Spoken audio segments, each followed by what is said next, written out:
सामूहिक उपनयन संस्कार में जोड़ा जाता है।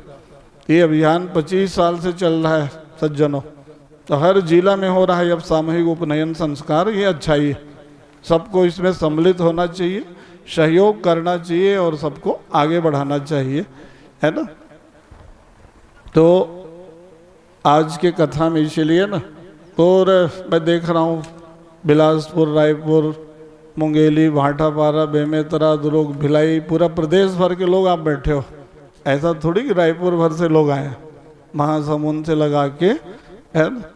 बड़े भैया आचार्य प्रवर शास्त्री जी इसलिए योगेश जी को भेज दिए मंच में, जाओ हमारे तरफ से भी वहाँ हम भाई जम्मन जी को आशीर्वाद दे के आ जाओ, बोले, है ना। ऐसे तो नीलेश जी तो यहीं रहते हैं, तो हमारे सन कपाट, मुंगेली, चाहे झिरिया या कि भाटापारा, बेमेतरा, किस तरह, ये सब पूरा पारिवारिक, सामाजिक और आध्यात्मिक हमारा संपर्क संबंध है।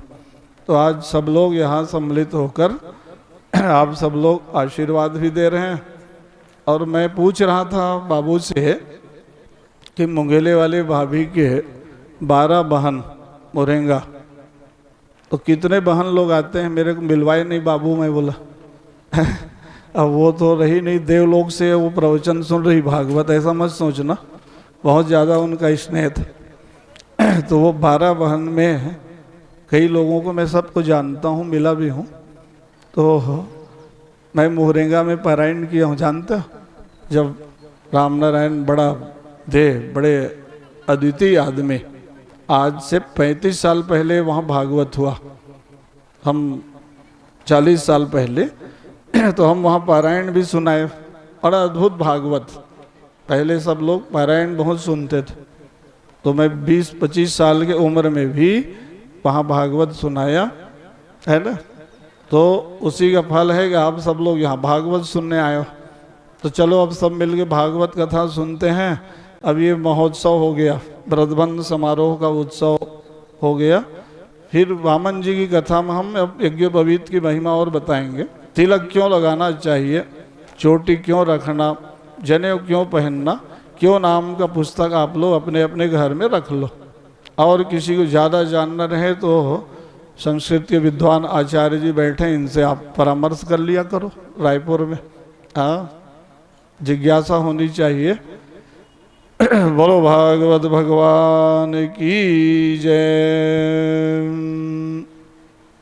मधुर मधुर नाम सीताराम सीताराम, मधुर मधुर नाम सीताराम सीताराम, मधुर मधुर नाम राधे श्याम राधे श्याम, मधुर मधुर नाम राधे श्याम राधे श्याम, सीताराम सीताराम मधुर मधुर नाम, सीताराम सीताराम मधुर मधुर नाम, राधे श्याम मधुर मधुर नाम, राधे श्याम मधुर मधुर नाम, मधुर मधुर नाम सीताराम सीताराम, मधुर मधुर नाम सीताराम सीताराम। बोलो वृंदावन बिहारी लाल की जय। तो कल आप सब लोग भागवत कथा में श्रवण किए थे, है ना। रात्रि ज़्यादा होने से फिर मैं वाणी को विराम दे दिया। तो कल कथा आपने श्रवण किया कि देवराज इंद्र जब इंद्रासन की गद्दी में बैठ पाए, स्वर्ग में देवताओं को राज्य मिला, फिर इधर दानव लोग दुखी हो गए, देवता और दानव, कोई विजय प्राप्त करता है तो कोई पराजित हो जाता है। सब दानव क्या किए कि कश्यप ऋषि के पास दीति मांग गई, कहा महाराज ऐसा साधन उपाय यज्ञ बताओ जिसके द्वारा है हम देवताओं को पराजित कर सके। कश्यप ऋषि ने कहा भाई इसके लिए तुमको व्रत साधना अनुष्ठान करना पड़ेगा। पुंसवन व्रत करो। अब माताएं व्रत में ऐसे भी आगे रहते हो, आप देख रहे हो इतिहास। दीति माँ त्याग तपस्या साधना संयम पूर्वक व्रत करने लग गई। व्रत का मतलब क्या है? जितेंद्रिय बनना, संयमवान बनना, साधना में तपो में जीवन व्यतीत करना, उसको कह दिया गया व्रत करना। पुंसवन व्रत करने लग गई। या देवराज इंद्र को चिंता हो गई, माँ का व्रत कहीं पूरा हो गया तो इंद्र को पराजित करने वाला पुत्र हो जाएगा। बोले क्या करना पड़ेगा? माया के द्वारा लीला करना पड़ेगा। बोले दीति माँ अपना हविष्यान्न भोजन की, बच्चों को गौ माता के दुग्ध से निर्मित हविष्यान्न खिला देना नियम था। अब वो जैसे ही प्रसाद पा रही थी, कुछ की चटाई में सो गई। बिना जलपान माने जल पिए, बिना पानी पिए सो जाना। जूठा मुंह मत सो बोलते हो कि नहीं? ये भोजन पा रही थी, भगवान ने निद्रा की वशीभूत कर दी, नींद आ गई। देखो तो इंद्र भगवान समझ गए आज एक उपासना में त्रुटि हो गई, उसी के ये गर्भ में पहुंच गए। इंद्र जी अपना छोटा सा रूप बनाए, देवताओं की माया और प्रबल, देवी माया। वो छोटा सा तत्व पल रहा था, वही आगे चल के बड़ा पुत्र होता, इंद्र को मारने वाला। तो इसलिए छोटे छोटे टुकड़ों में विभाजित कर दिया, 7 बनाया। संतोष नहीं हुआ तो एक एक का 7 कर दिए, 49 टुकड़ों में विभाजित कर दिया। भाई बन गए चले मरुत 49। ये आज आंधी तूफान बहुत आया बोल रहे थे ना, ये क्यों आया था? देवता सब प्रसन्न थे, आंधी तूफान नहीं है। वर्षा हुई कि मतलब अमृत वर्षा है, पानी नहीं, आकाश गंगा से सब देवता जल बरसा दिए। यज्ञ में वर्षा का होना परम शुभ माना गया, सामान्य बात नहीं। ये शुभ का द्योतक, प्रसन्नता का द्योतक, सब देवता प्रसन्न। नहीं तो अप्रैल में ऐसे ही कोई ठंडा रहेगा? अभी सब कूलर बंद है, ज़्यादा नहीं चला पा रहे हो, ठंडा हो गया ना। मतलब देवता सब प्रसन्न है, शीतल मन सुगंध हवाएं चल रही। तो वैसे ही मरुदगण, जहाँ फिर विघ्न बाधा लाना रहता है ना, तो फिर ज़्यादा बवंडर आता है, चक्रवात बोलते हो नहीं, वही है मरुदगण। मारुद मत रो, संस्कृत में माँ माने नहीं, या रोने लग गए तो उसका नाम पड़ गया मरुदगण है। अब जो इंद्र को मारने वाला पुत्र होना था, इंद्र के अनुयायी बन के बेचारे घूम रहे 49 लोग। क्यों घूम रहे हैं? एक उपासना में भूल हो गई। कर्मकांड में सतर्क रहो क्यों बोलते हैं कि भाई व्रत कैसे करना, आसन में कैसे बैठना, कैसे माला जपना, कैसे पूजा करना, ये नियम क्यों बनाया? ताकि उसमें आपकी उपासना में भूल होगी तो आपको जो पुण्य मिलना है विपरीत हो जाएगा। या किस मंत्र को कौन जपे ना जपे, किस माला से किस मंत्र को जपना चाहिए, ये तो बड़ा सनातन धर्म का सिद्धांत है ना। जैसे तैसे मंत्र बोल दोगे, जहाँ तहाँ मंत्र जप दोगे, गलत है ना, है ना। भारतीय वेशभूषा पहन के माला जपो। ये अब आजकल लोग बोलते हैं पैंट पैजामा में क्या होगा महाराज? अच्छा, पुलिस वालों से पूछते हो ड्रेस कोड के बारे में। डॉक्टर का, जज का, सबका कोट बूट क्यों रहता है बताओ आप? ऑपरेशन करने जाता है डॉक्टर तो अपना वेश क्यों बदलता है? ऑपरेशन थिएटर में हर आदमी जा सकते हो? नहीं जा सकते हो।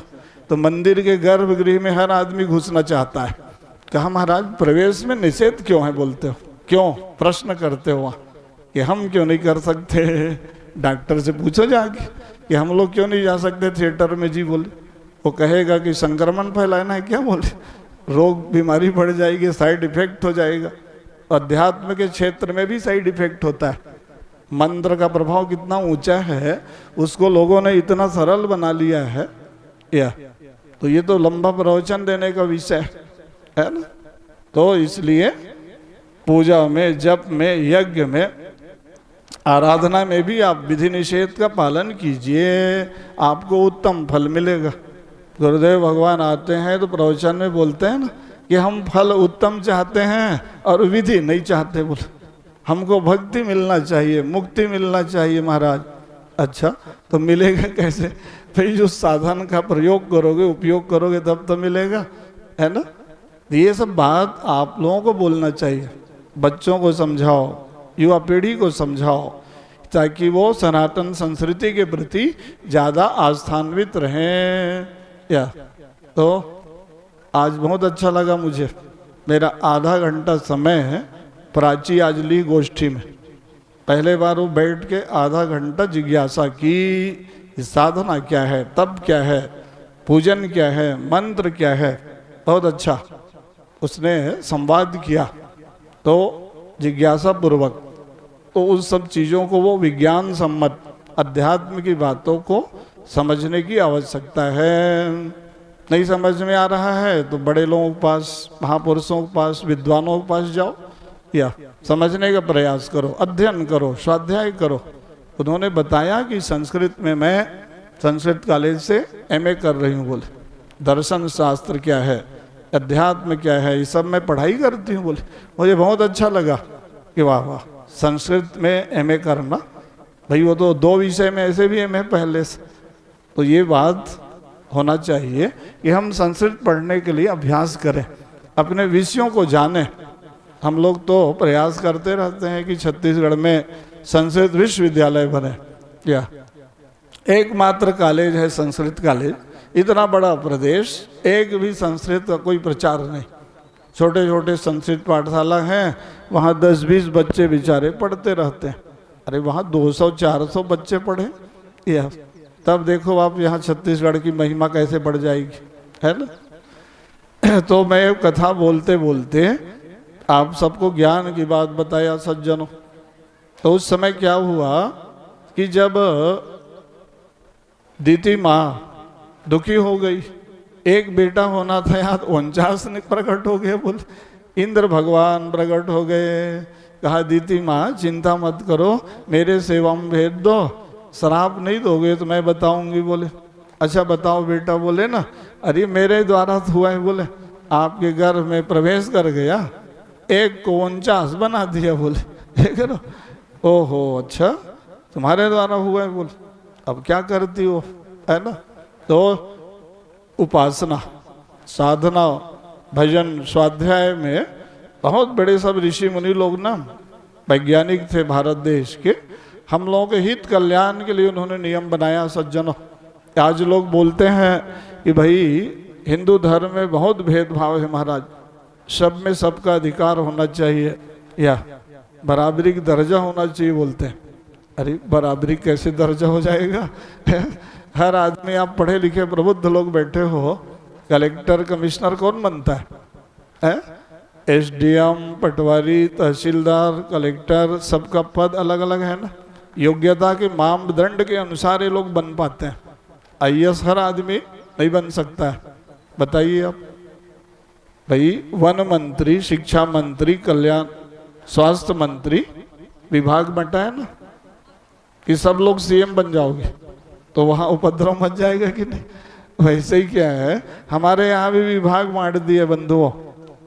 यह है सनातन वर्णाश्रम व्यवस्था कि शिक्षा विभाग, रक्षा विभाग, या वाणिज्य विभाग, अर्थतंत्र, या और क्या विभाग, सेवा विभाग, चारों विभाग में काम करते रहो, आप आगे बढ़ जाओगे, समाज और राष्ट्र आगे बढ़ जाएगा।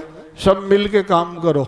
ये जैसे यहाँ भागवत हो रहा है, इतना बड़ा आयोजन, आपने विभाग बांट दिया है कि नहीं रिंकू जी?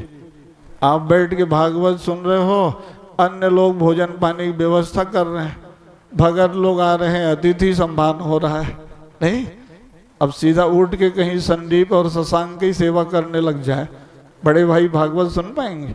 वो बैठ गए अपना आसन लगा के, व्यवस्था में लगे रहो सब लोग, या कितने आदमी लगे हो तब भागवत हो रहा है। मतलब क्या है कि आपने विभाग बांट दिया कि मामा जी आप लोग संभालो काम को, फूफा जी आप लोग देखो, भैया जी आप लोग देखो, तो सब मिल के भागवत कर रहे हैं। करने का मतलब सबका योगदान है, अर्थ से ही भागवत नहीं होता है। तो इतने लोग प्रकल्प में लगे हैं, ये बहन, बुआ, दीदी, भाभी, ये बेचारे पूरा सेवा में ही तो लगे हैं। इस सब लोग काम को आके संभाल लिए। या तो आपका भागवत सफल होने लग गया, है नहीं? तो यही तो करना है काम, आपस में द्वंद्व नहीं कि सब में सबका अधिकार अधिकार के लिए लड़ोगे तो काम बिगड़ जाएगा, अव्यवस्था हो जाएगी कि नहीं, है ना? बहुत से डॉक्टर लोग बैठे हो, डॉक्टर साहब की पुण्य स्मृति में आयोजन हो रहा है, उन्हीं के बारे में बता देता हूँ, है ना? बोलो भागवत भगवान की जय। तो भागवत में तो अनेक विषयों का प्रतिपादन किया गया है ना।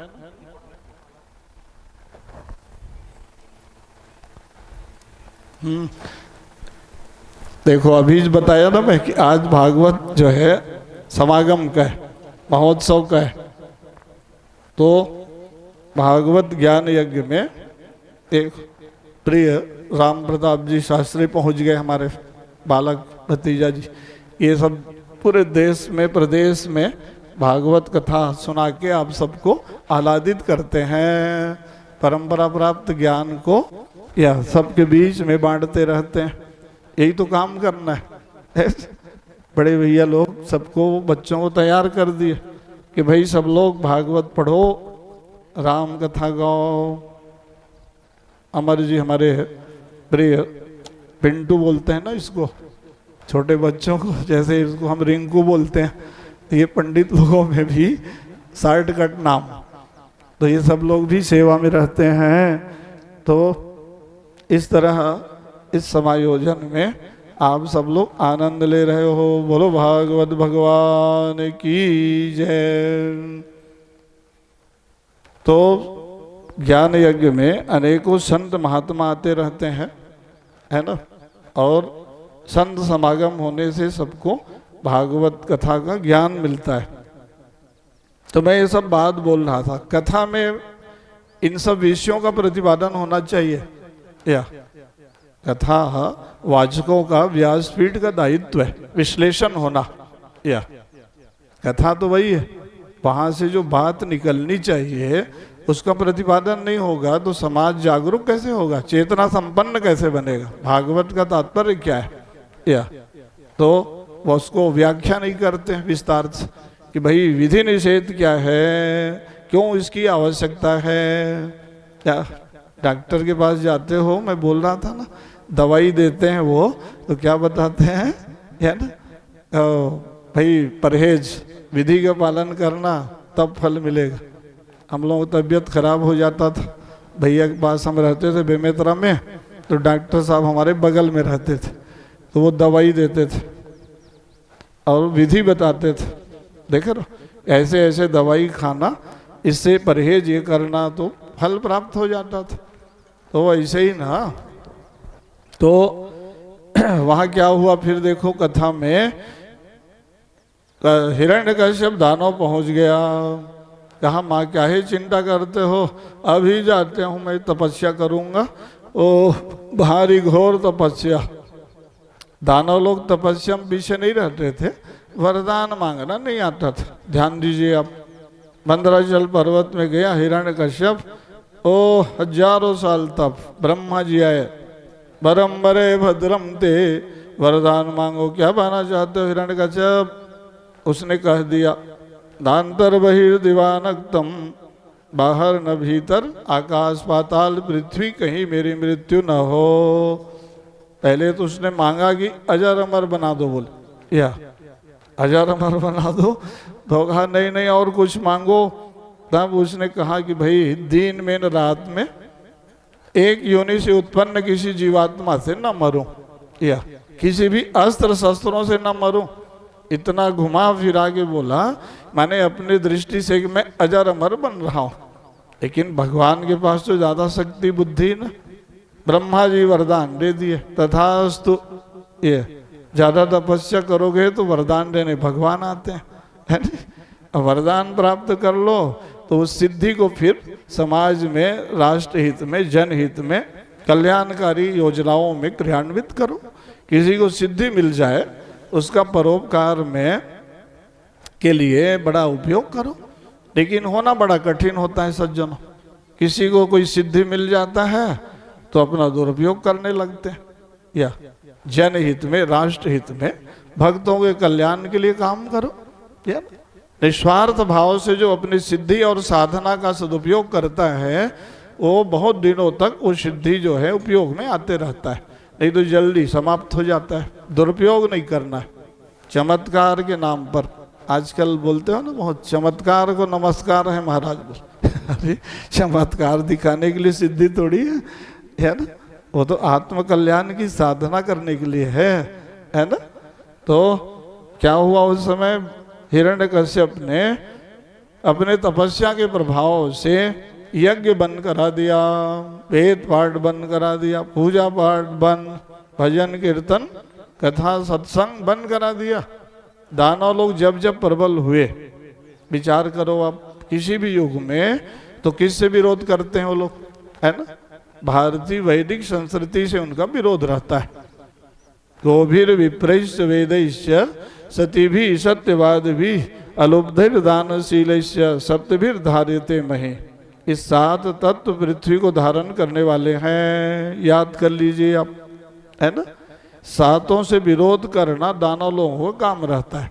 आश्री प्रवृत्ति के जो लोग होते हैं ना, वेद और यज्ञ बंद करा दो बोलते हैं, वेद पाठी ब्राह्मणों से विरोध करना, है ना। वैदिक सिद्धांत से विरोध करना, ये तामसी प्रवृत्ति के लोगों का काम है।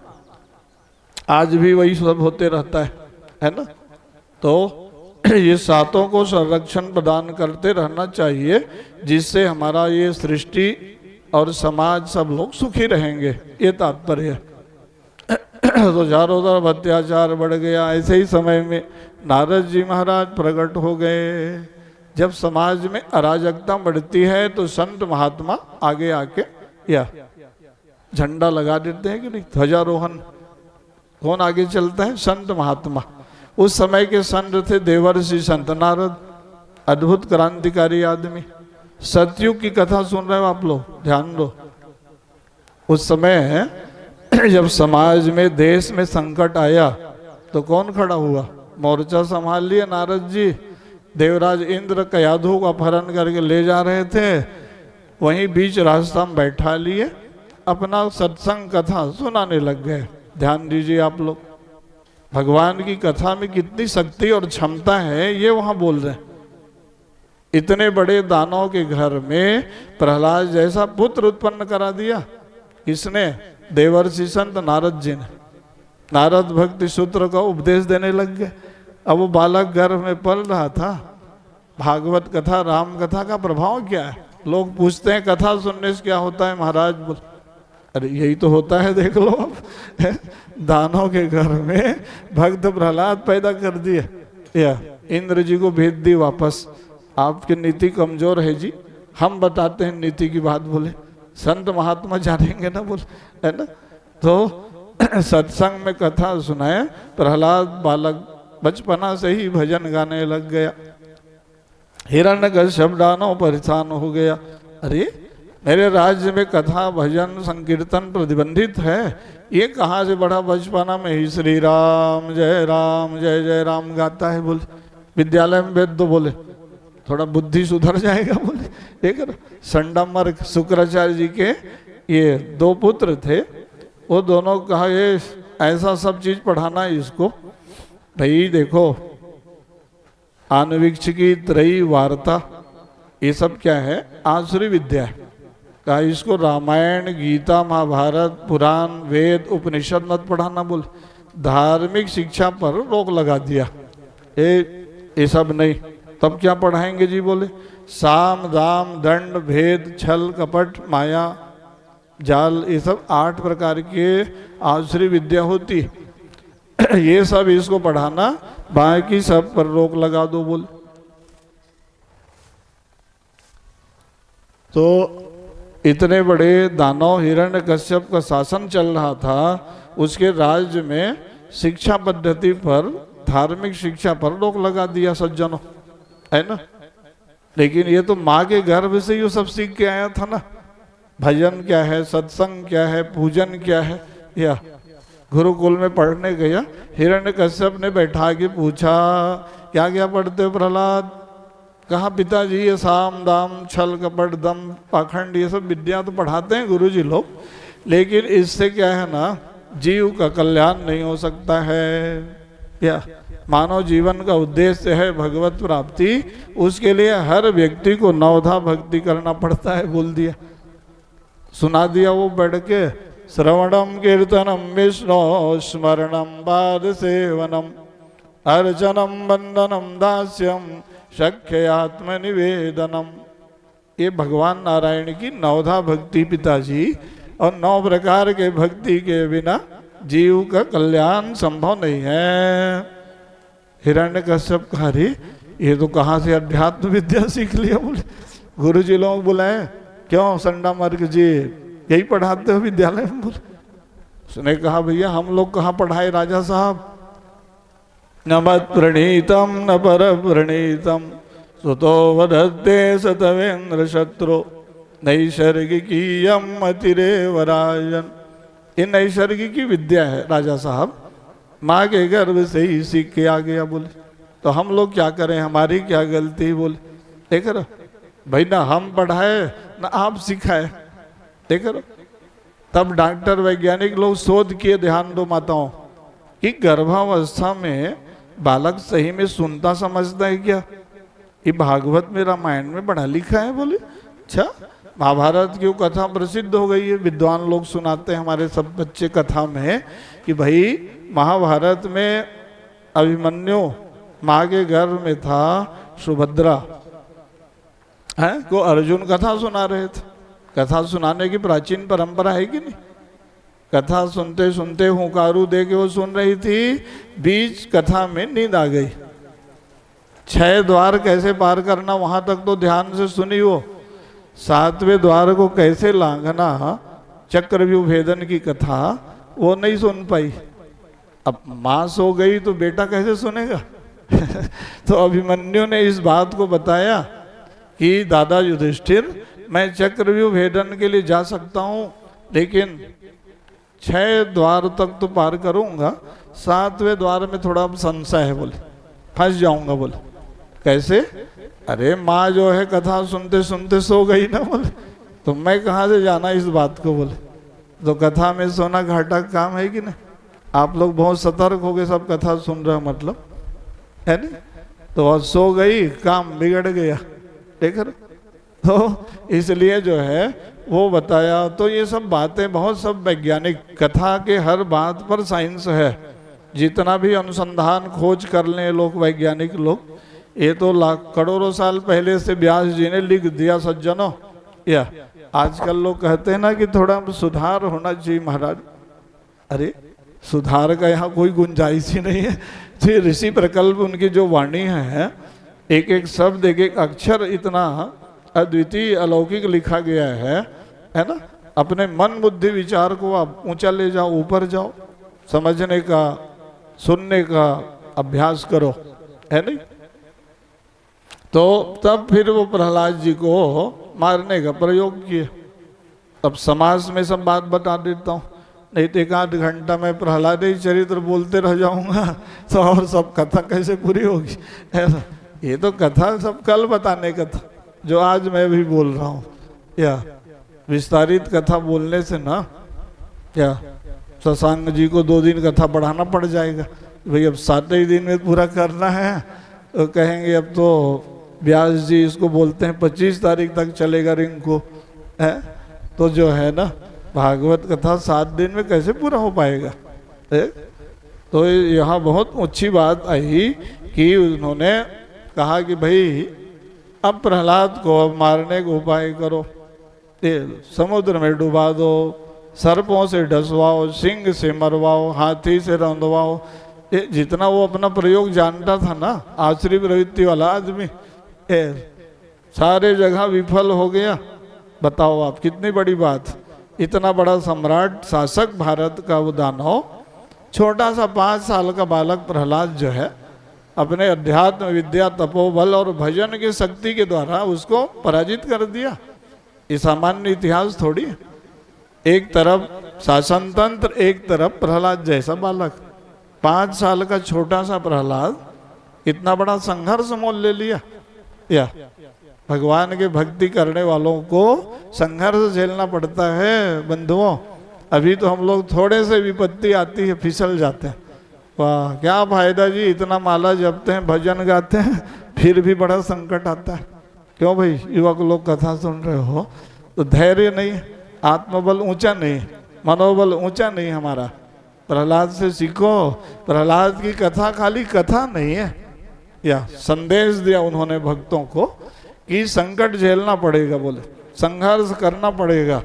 भक्ति मार्ग में, साधन के मार्ग में, धर्म मार्ग में चलोगे तो विपत्ति आएगी। बोले उस समय भगवान से प्रार्थना ज्यादा करो, विपत्ति सहने की वो क्षमता देंगे। प्रहलाद की कथा बहुत बोलने लायक, स्वतंत्र प्रवचन होना चाहिए, 2 दिन 4 दिन प्रहलाद चरित्र पर भी व्याख्यान होना चाहिए। या युवा पीढ़ी को संदेश मिलेगा कि भाई भक्ति का तात्पर्य क्या है, भजन का महत्व क्या है, अच्छाई है कि नहीं है। तो भक्त प्रहलाद ने जो संकट झेला, विष्णु पुराण पढ़ो आप, या पद्म पुराण पढ़ो, भागवत पुराण पढ़ो, ये सब गाथा क्यों गाई गई बताइए आप। सतयुग से हम लोग ये सब कथा गाते आ रहे हैं, नहीं?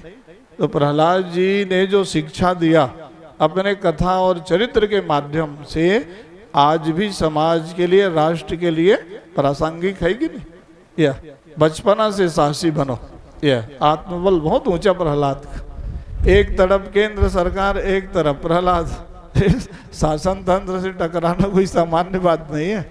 विचार कीजिए आप, वो तो शासक था ना, इतना बड़ा राजा। प्रहलाद घबराया नहीं। गुरुदेव की भाषा में शंकराचार्य जी रायपुर आते हैं तो क्या बोलते हैं, न प्रहलाद ने पिताजी को गाली दिया, न गोली चलाया, और भगवान को प्रकट कर दिया। बोले या तो भक्ति का कितना प्रभाव था, नहीं? तो बहुत प्रयास किया है, लंबी बातें नहीं कर पाया, नहीं मार पाया ना, तो प्रहलाद को थोड़ा समझाने लग गया गोद में बैठा के, बेटा अरे सारा संसार में मेरा नाम है, राज्य है, फिर वही क्या भजन भजन करता है, भगवान बताता है। अच्छा, प्रहलाद ने कहा पिताजी आपकी बुद्धि में या शत्रु भाव आ गया, बुद्धि बिगड़ गई। बोले रामायण में पढ़ते हो ना, विभीषण ने रावण को क्या बढ़िया उपदेश दिया था, तव रघुमति बसी विपरीता, हित अनहित मानव रिपु प्रीता, काल रात्रि निशिचर कुल घेरी, तुम सीता पर प्रीति घनेरी। लेकिन विभीषण को रावण 2 लात मार के भगा दिया। तात चरण गई मांगो, राखो मोर दुलार, सीता देव राम कहा, अहितन होई तुम्हार। उपदेश की बात सज्जनों है नहीं, ज्ञान की बातें हैं। जब बुद्धि विपरीत हो जाता है ना तो उत्तम नहीं लगता, अच्छा नहीं, नहीं? ये अपना बुद्धि हमारा शुद्ध रहे, ध्यान रखो भाई। बुद्धि बिगड़ गई, चाहे हिरण्यकश्यप हो कि रावण हो, या कि दुर्योधन हो कि कंस हो, बुद्धि जिसका बिगड़ा फिर उसका विचार बिगड़ जाता है तो सब कार्य बिगड़ जाता है। ये ज्ञान उपदेश शिक्षा की बात नहीं अच्छी लगी नहीं, वैसे ही प्रहलाद की बात। हाँ तो बहुत लंबी बातें है ना। तो भक्त बड़े दृढ़ प्रतिज्ञ होते हैं, संकट और संघर्षों का उन्होंने सामना किया। तो अब देखा कि भाई हिरण्यकश्यप दानव गदा लेके पड़ गया।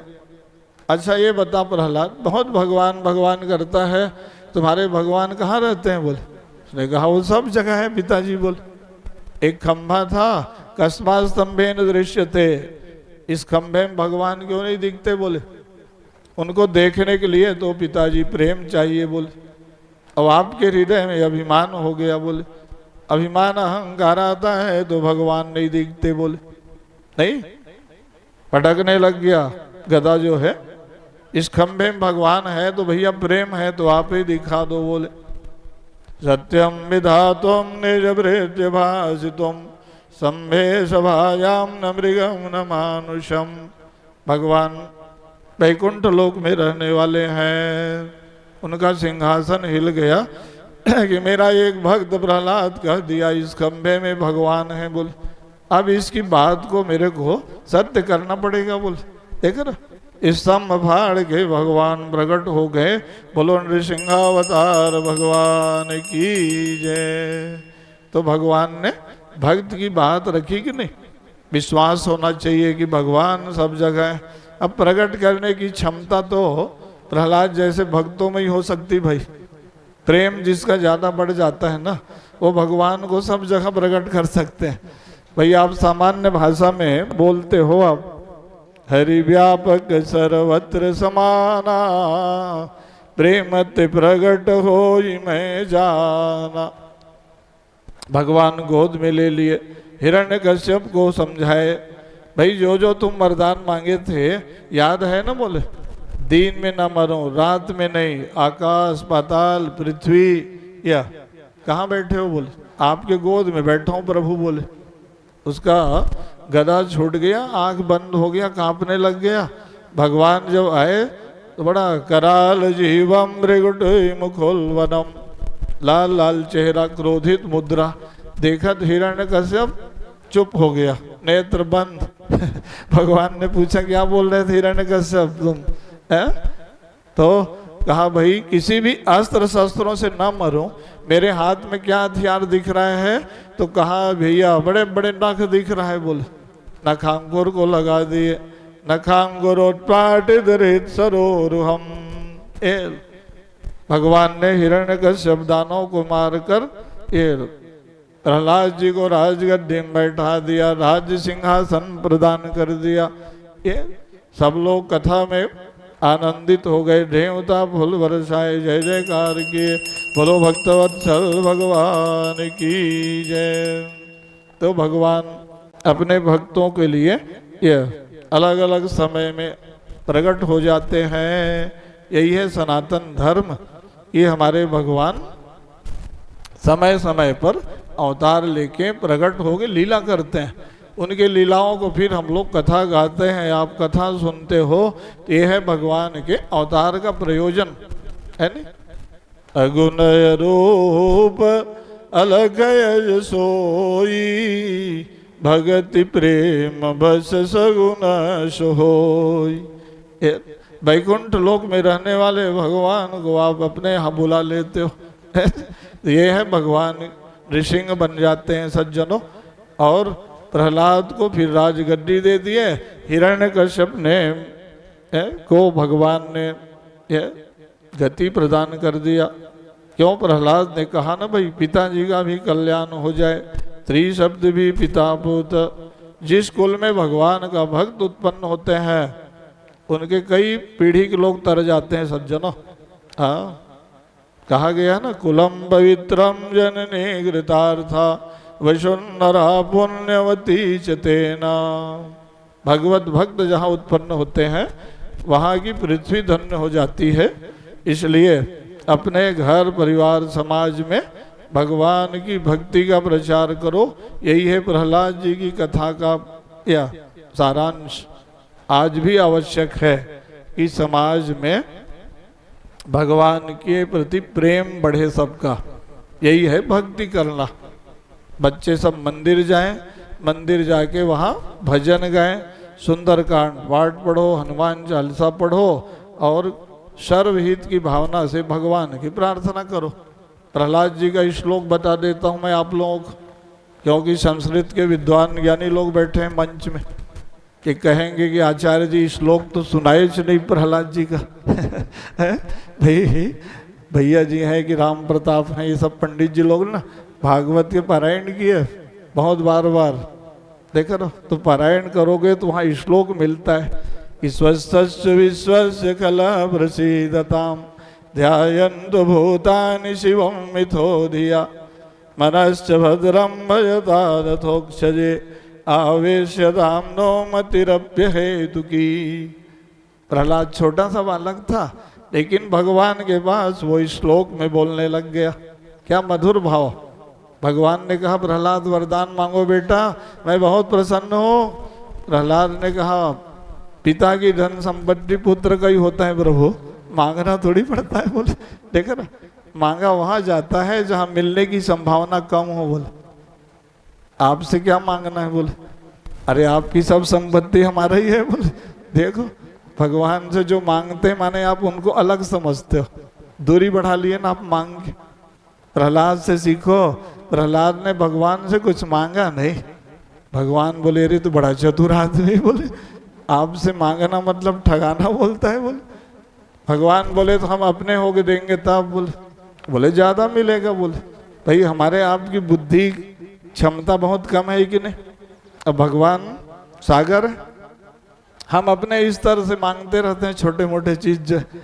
भगवान हंसते हैं कि इन लोगों को बोलना नहीं आता है। बोले या नहीं, तो भगवान अपने होके दिए तो बोले बेटा तुम राजगद्दी में बैठ जाओ, अब राजा बन जाओ। बोले देख, और तो कुछ मांगो ज्यादा बोले ना, तो भाई प्रहलाद बोल दिया अब भाई ज्यादा ही बोलते हो प्रभु, तो भाई मेरे तो इच्छा है कि विश्व का कल्याण हो। स्वस्थ विश्व सकल प्रसीदताम, दुर्जन व्यक्ति भी सब प्रसन्न हो जाएं। बोले दुष्टता से भी निर्मुक्त हो जाएं, या सज्जन व्यक्ति सबके प्रति श्रद्धाभाव रखने लग जाएं, सबका हित कल्याण का चिंतन करें। भगवान ने कहा वाह वाह प्रहलाद, अपने लिए कुछ नहीं मांगा और सबके लिए बोलने लग गया। बोले बड़ा परोपकारी आदमी। बोले विश्व का कल्याण हो बोलता है तो। बोले प्राणियों में सद्भावना हो। देख रहा, ये धर्म सम्राट करपात्री जी की वाणी पूरे विश्व में गूंज रहा है। प्रहलाद जी के श्लोक का उन्होंने अनुवाद कर दिया। रोज करपात्री जी महाराज की जय बुलाते हो ना, उन्होंने ही कहा कि भाई ये तो प्रहलाद जो इस श्लोक में लिखा वो भागवत में रह जाएगा। बोले समाज के लोग कैसे जानेंगे? बोले अनुवाद कर दिया, संस्कृत तो जानेंगे नहीं ये लोग। कहा प्राणियों में सद्भावना हो, विश्व का कल्याण हो। ये सनातन धर्मावलंबी भक्त ही बोल सकता है। 5 साल का भक्त प्रहलाद ने सबको बोलवा दिया। आप सब लोग भी रोज बोलते हो, बच्चों को जय उद्घोष याद रहना चाहिए। हाँ, सबको याद कराओ। सनातन धर्म का उद्घोष क्या है? धर्म की जय हो, अधर्म का नाश हो, या है नहीं? प्राणियों में सद्भावना हो, विश्व का कल्याण हो, गौ माता की जय हो, गौ हत्या बंद हो, भारत अखंड हो। रोज क्यों बोलते हो आप, है ना? ये बात जो है पाकिस्तान, इंग्लैंड, जापान, रूस वाले नहीं बोल सकते। कहाँ जाना है? अभी कथा नहीं सुनाना है यहाँ मंच में जो है भाई। यहाँ तो सुनाओ, बोलना है तो बोलो। अभी आधा घंटा नहीं हो गया। बोलो भक्तवत्सल भगवान की जय। कृष्ण गोविंद गोविंद गोपाला, कृष्ण गोविंद गोविंद गोपाला। भज मुरली मनोहर नंद लाला, भज मुरली मनोहर नंद लाला। कृष्ण गोविंद गोविंद गोपाला, कृष्ण गोविंद गोविंद गोपाला। भज मुरली मनोहर नंद लाला, भज मुरली मनोहर नंद लाला। कृष्ण गोविंद गोविंद गोपाला, कृष्ण गोविंद गोविंद गोपाला। भज मुरली मनोहर नंद लाला, भज मुरली मनोहर नंद लाला। कृष्ण गोविंद गोविंद गोपाला, कृष्ण गोविंद गोविंद गोपाला। भज मुरली मनोहर नंद लाला, भज मुरली मनोहर नंद लाला। बोलो कृष्ण कन्हैया लाल की जय। तो भगवान देखो भाई, प्रार्थना से प्रसन्न होते हैं। भक्ति, उपासना, भजन, साधना सर्वहित की भावना से जो करता है, समष्टि हित उसी को बोलते हैं। भाई मेरा कल्याण हो जाए, मैं भगवान से मिलूं, ये तो बहुत सामान्य बात। या सबको भगवान मिले या सबको भगवान की भक्ति मिले, ऐसा सोचना जो है उन्नत विचार हो गया कि नहीं। ये तो प्रहलाद को भगवान बहुत आशीर्वाद दिए, खुद ही सिंहासन में बैठ गए, राजगद्दी को शोधन किया, फिर प्रहलाद को ये राजगद्दी में बैठा दिया। ये प्रहलाद जी का राज्य चलने लग गया। बहुत लोग विरोधी हो गए, ज्यादा जिसका नाम प्रभाव बढ़ता है ना तो विपक्षी भी हो जाते हैं, है नहीं। तो दानव लोग अपना ग्रुप बना लिए, कहा अच्छा प्रहलाद बड़ा राजा बन गया, हिरण्यकश्यप दानव को मरवा दिया, ये तो विपक्षी पार्टी बना लेते हैं। नहीं, दानव लोग भी कुछ अपना विरोधी दल बना लिए, त्रिपुर बना लिए। वहां से बाण अस्त्र शस्त्र चलाते थे तो देवताओं के पास पहुंच जाता था। देवता लोग बाण त्रिशूल वज्र चलाते थे ना, नहीं पहुंचता था। दानव बड़े मायावी, सब देवता एकत्रित हुए, अब क्या करना चाहिए। तो उन्होंने क्या किया, शंकर भगवान से कहा, ब्रह्मा विष्णु हम लोग गाय बछड़ा बन के जाएंगे और वहां रखा हुआ वारुणी कलश को पी जाएंगे बोले, और आप तीसरा 3 बाण चला देना। शंकर भगवान ने कहा ठीक है भाई, कोई मायावी व्यक्ति अपने साथ माया का प्रभाव दिखाए तो उससे प्रबल माया का प्रभाव दिखाना पड़ता है। ब्रजन्ति ते मोढ़ दिया पराभवम विशंतु माया विश्वेनुमायिनः। नीतिकारों ने कहा ना भाई देवी माया के प्रभाव को भगवान ने बढ़ा दिया, ये गाय बछड़ा बन गए। ब्रह्मा विष्णु और शंकर भगवान से कह दिया था, जैसे ही वारुणी कलश को हम लोग पी जाएंगे आप फिर बाण चला देना बोले, है ना। अजगव नाम के पिनाक में शंकर भगवान उठे, 3 बाण चलाए, त्रिपुर का दहन हो गया। उसी दिन से शंकर भगवान का नाम बढ़ गया त्रिपुरारी भगवान। बोलो त्रिपुरारी शंकर भगवान की। त्रिपुर को उन्होंने जला दिया।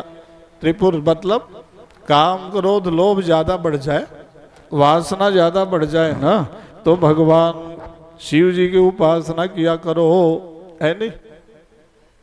शिव शिव नाम लेने से ही सारे विकारों का दहन हो जाता है। ज्यादा किसी को आवेश आ जाए ना तो शिव शिव मन ही मन उच्चारण करो।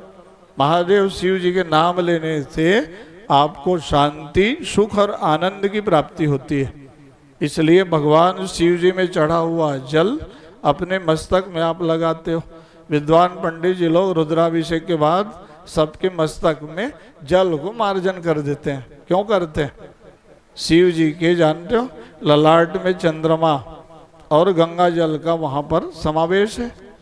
वहां से निकला हुआ जल आपके मस्तिष्क में पड़ता है तो वहां शीतलता आती है, मनोविकार ठीक रहता है, मानसिक संतुलन बने रहता है, बीपी हाई नहीं रहेगा कि नहीं। रोज रोज शिव जी में चढ़ा हुआ जल अपने मस्तक में लगाओ, नेत्र में लगाओ। ये क्यों बोला जाता है? ताकि आपको आध्यात्मिक शक्ति वहां से प्राप्त हो जाए। ये तो ये सब त्रिपुर दहन करा दिए भगवान। देवताओं का राज्य चलने लग गया। 8वें स्कंद में सुखदेव जी महाराज राजा परीक्षित को कथा बताने लग गए, है नहीं भाई। देखो अष्टम स्कंद में कई मनवंतरों की बात बताई गई। चाक्षुष मनवंतर, रैवत मनवंतर, 14 मनु होते हैं। एक एक मनु एक एक मनवंतर के अधिष्ठाता होते हैं। सज्जनों भाई ब्रह्मा, इंद्र, वरुण, लोकपाल ये सबका पद भी परिवर्तनशील है। हालांकि देवलोक की गणना के अनुसार ब्रह्मा जी की आयु 100 वर्ष, यहाँ का 100 वर्ष नहीं भाई। मनुष्यों का 100 वर्ष तो सामान्य, ब्रह्मा जी का 100 वर्ष जानते हो। वैदिक साइंस के अनुसार भगवान शंकराचार्य जी यहाँ प्रवचन में बता रहे थे कि हम लोगों का 100 वर्ष मतलब 31 नील 10 खरब 40 अरब वर्ष हो जाएगा देवलोक के गणना के अनुसार। इतने दिनों तक ब्रह्मा जी ब्रह्मा के पद में बने रहते हैं, या दीर्घ काल तक उनका शासन चलता है। तो अभी 7वां मनवंतर चल रहा है कि नहीं? सप्तमें वैवस्वत मनवंतरे संकल्प में रोज विद्वान लोग पढ़ते हैं। विवस्वान मनु का इस समय राज्य चल रहा है नहीं? तो चाक्षुष मनवंतर की कथा बताए भागवत में सज्जनों। अब भागवत की कथा बड़े अध्यात्म परक बातें। त्रिकुटाचल पर्वत था, उस त्रिकुटाचल पर्वत में क्या है कि सब वनचर प्राणी भ्रमण करते थे। मध्य में एक सरोवर था, बढ़िया पुष्प फलों से लदा हुआ, वह सुगंधमय फूल है ना, श्वेत कमल, नील कमल, रक्त कमल खिला था, बहुत अद्भुत वातावरण। वो उस जंगल में विशेषता ये थी कि सिंह नहीं आ पाता था। क्यों? हाथी के कपोल से ऐसा दिव्य मदगंध सुगंध निकलता था जिसके कारण ना वहाँ सिंह शेर नहीं आता था। सब जंगली जानवर बढ़िया भ्रमण करते रहते थे। गजेंद्र हाथी का बहुत बड़ा परिवार था, झुंड के झुंड खेलते घूमते, गर्मी का दिन था, वही भ्रमण करते करते कहाँ पहुँच गया? त्रिकुटाचल पर्वत के मध्य में जो सरोवर था, सारस हंस चक्क चकोर का बड़ा कलरव है नहीं, अब बढ़िया संगीतमय वातावरण बन गया है।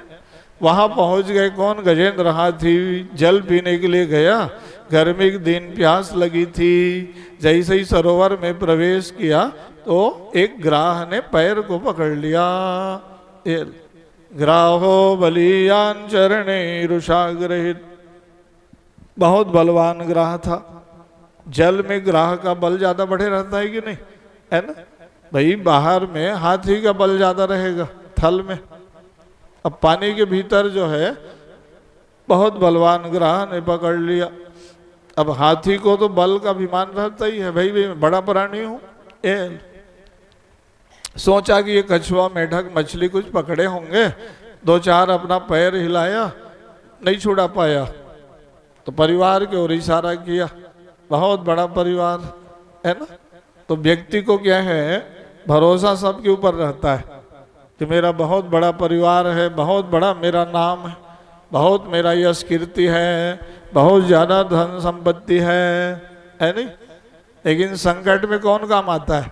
विपत्ति में पड़ गया कौन? गजेंद्र हाथी। या तो हाथी तो कहने का है, वहां कथा में अध्यात्म में बोल रहे हैं, है ना? अध्यात्म परक बातों को समझाने के लिए कथा आवश्यक है। सरल भाषा में कहा, भाई संसार ही सरोवर है और संसार सरोवर में गजेंद्र हाथी रूपी जीवात्मा सरोवर में फंस गया। किसमें फंस गया? मोहग्रस्त हो गया है नहीं? अज्ञानता के कारण जीव संसार में बंधन में पड़े रहता है। ऐसे ही वो हाथी जो है बेचारा फंस गया। अब वो बंधन छूटेगा कैसे? भाई डोर डोरी रस्सी की बंधन तो है नहीं वहाँ, है ना? तो पकड़ के वो खींचे जाए ग्राह जो है, सब परिवार के लोग आए, सब मिलके खींचे, बाहर नहीं कर पाए। सब लोग बोले भैया एक गजेंद्र हाथी के कारण पूरा परिवार भूख प्यास में चले जाएंगे। बोले छोड़ के सब लोग भाग गए, जंगल चले गए, अपना बढ़िया घूमने लग गए, खाने पीने लग गए।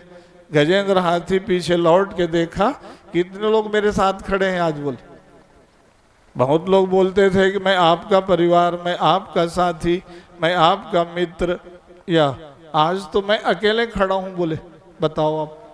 तो ये गजेंद्र हाथी की कथा का मतलब क्या है?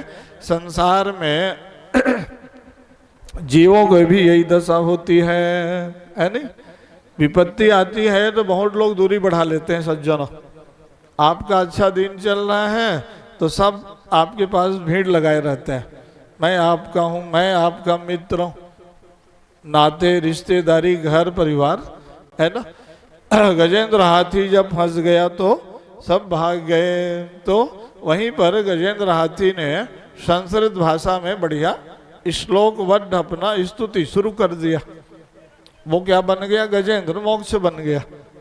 8वें स्कंद के 3 अध्याय में गजेंद्र मोक्ष की कथा आप सुन रहे हो। ये अब वहां तो संस्कृत में श्लोक बना है, एवं व्यवस्थो बुद्ध्या समाधाय मनोहृदि जजाप परमं जाप्यम प्राग्जन्मन्यनुशिक्षितम। पूर्व जन्म के अनुशिक्षित महामंत्र को गजेंद्र हाथी जो है पढ़ने लग गया, नेत्र बंद कर दिया। इस कथा को महाराज परीक्षित सुन रहे थे। सुखदेव जी से कहा, महाराज अच्छा कथा सुनाते हो। बोले गजेंद्र हाथी भी ध्यान लगाता है। बोले वो कौन सा हाथी था? बोले बीच बीच में वो प्रश्न कर देते थे, समझ में ना आए तो वहां जिज्ञासा करो।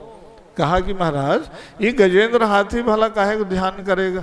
कौन से भगवान का ध्यान किया? बोले तो कहा भाई सुनो, ये गजेंद्र हाथी नहीं है, पूर्व जन्म में तपस्या किया था। बोले अच्छा, ये जो है बहुत बड़े राजा थे। बोले इंद्रद्युम्न नाम के राजा एक बार जंगल में तपस्या करने बैठ गए। गुरु मंत्र नहीं लिए ना, कोई विधि विधान जाना, अपना जटा जूट फैलाया, अपना हम भी ध्यान लगाते हैं करके बैठ गया। उधर से अगस्त महात्मा आ गए, जटाधरस्तापसवेवयागत। और अगस्त ऋषि आए तो उठ के प्रणाम अभिवादन नहीं किए, उन्होंने श्राप दे दिया, जाओ तुम हाथी जैसे बैठे हो, चले जाओ तुम हाथी बन जाओ। बोले कोई बड़े लोग आए तो उठ के प्रणाम करो, बोले सम्मान करो, स्वागत करो। ये तो ऐसा बड़ा बैठा है, मैं ध्यान लगाया हूँ, जानता कुछ नहीं है, न विधि जानता न मंत्र लिया है, अपने मन से ही बड़ा उपासना पद्धति लगा दिया। बोले इसलिए ना अगस्त ऋषि ने श्राप दे दिया। इसलिए बच्चों को बहुत संस्कार दो, माता पिता गुरु पूज्य जनों का वो बार बार प्रणाम करते रहे। विनम्रता देख रहे, भगवान के पास जाओ, मंदिर में जाओ तो प्रणाम कैसे करना चाहिए, झुकना सीखेंगे बच्चे तब तो, है ना भाई। उनको मस्तक को भगवान के पास ज्यादा झुकाओ तो ये बुद्धि में पवित्रता ज्यादा रहेगी कि नहीं, है ना। अब पेंट वालों को थोड़ा हंसा देता हूँ, अब ये तो अध्यात्म ज्ञान की बात है। अब वो झुकेंगे कैसे बेचारे? हो तो आजकल बहुत कड़ा कड़ा क्या क्या पहनते हो ना, जींस तो वो पैर तक जो है मस्तक जाएगा तब तो घुटना को छूते हैं, अरे राम राम।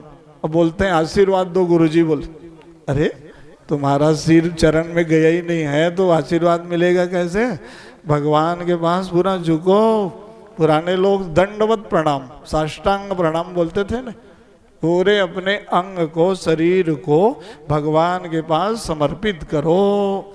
वहां तो अहम टकरा रहा है ना, वाह हम बड़े आदमी जी, भगवान के पास गुरु के पास कहाँ झुके? बोले अच्छा, ये अंग्रेज लोग आए भारत, पूरा भारत को अंग्रेज बना के चले गए, भारतीय सनातन परंपरा को ही खत्म कर दिया। आज भी वही चल रहा है आपके मनोमस्तिष्क में, है?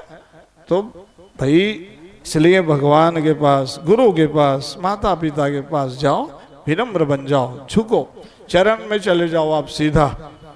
बड़े लोग जानते हो चरण में ज्यादा तपस्या का फल रहता है, इसलिए बड़े महापुरुष लोग देखते हो चरण हर आदमी नहीं छू सकता। बोले लोग बोलते हैं क्यों नहीं छू सकते? बोले अच्छा, अरे तो तुम्हारे पास उतनी साधना, न भक्ति, न सेवा, न ज्ञान, हर आदमी कैसे चरण छू लोगे? बोले है भारतीय वेशभूषा में रहो। तो ये सब चीज का बहुत बड़ा साइंस है। बच्चों को सिखाओ कि भगवान के पास जाओ बेटा। ये बेचारे टाई कोट सूट बूट जूता पहन के पढ़ते हैं, जूता पहन के खाते हैं, इनका संस्कार कहाँ से ऐसा पल्लवित हो पाएगा? सात्विकता खत्म हो गई तो साधना, तपस्या और ज्ञान का बल कमजोर हो गया। सनातनियों को ये सीखना चाहिए कि हमारे ऋषि मुनि, दादा बाबा पिता, आज ही मैं बोल रहा था, ये मेरे पास कौन गई थी मिलने ना, आपकी बहन जो है बड़ी वाली, कहाँ से आई? सिकोला।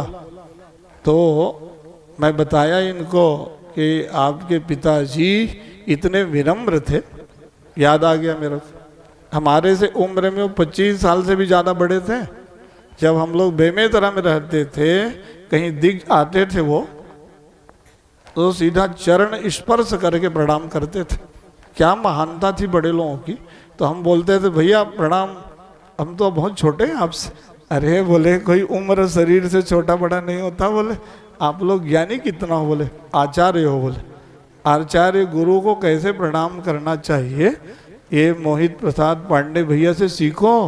उन्होंने चरण स्पर्श सीधा पैर को छू देते थे, जबकि हम 30 साल छोटे आदमी, तो वो बताते थे कि ये सब आप लोग आचार्य हो। बोले भैया जी रिश्तेदारी मानते थे, डॉक्टर साहब को कहीं ऐसे प्रणाम करते थे ना, तो अपने पहले से ही प्रणाम शास्त्री जी करके अपना झुक जाते थे।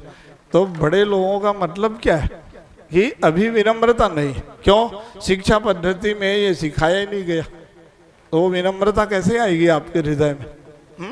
कथा के द्वारा, सत्संग के द्वारा, ज्ञान के द्वारा ये बच्चों में संस्कार आ सकता है।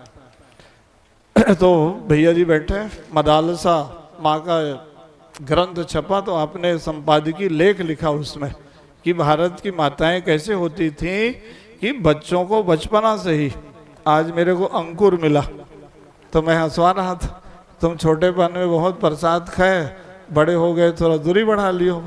अरे नहीं गुरुजी, मैं 3 दिन से रोज आता हूँ आपके पास, आप मिलते ही नहीं, बहुत बाहर चल देते हो। वो प्रसाद ही तो अभी काम आया है, बोले बता रहा था वो। तो हम लोग बहुत छोटे छोटे थे, तो घूम घूम के आप लोगों के पास पहुँच जाते थे, प्रसाद खा के भग जाते थे। बोले तो क्या है कि बचपना से ही ये सब ज्ञान की बातें बच्चों को आप देते रहो। मदालसा माँ का चरित्र पढ़ लो, माताओं अपने सब बच्चों को वो ब्रह्म ज्ञानी बना देते थे। या गोदी में लेके लोरी गाते गाते, शुद्धोसि बुद्धोसि निरंजनोसि संसार माया परिवर्जितोसि।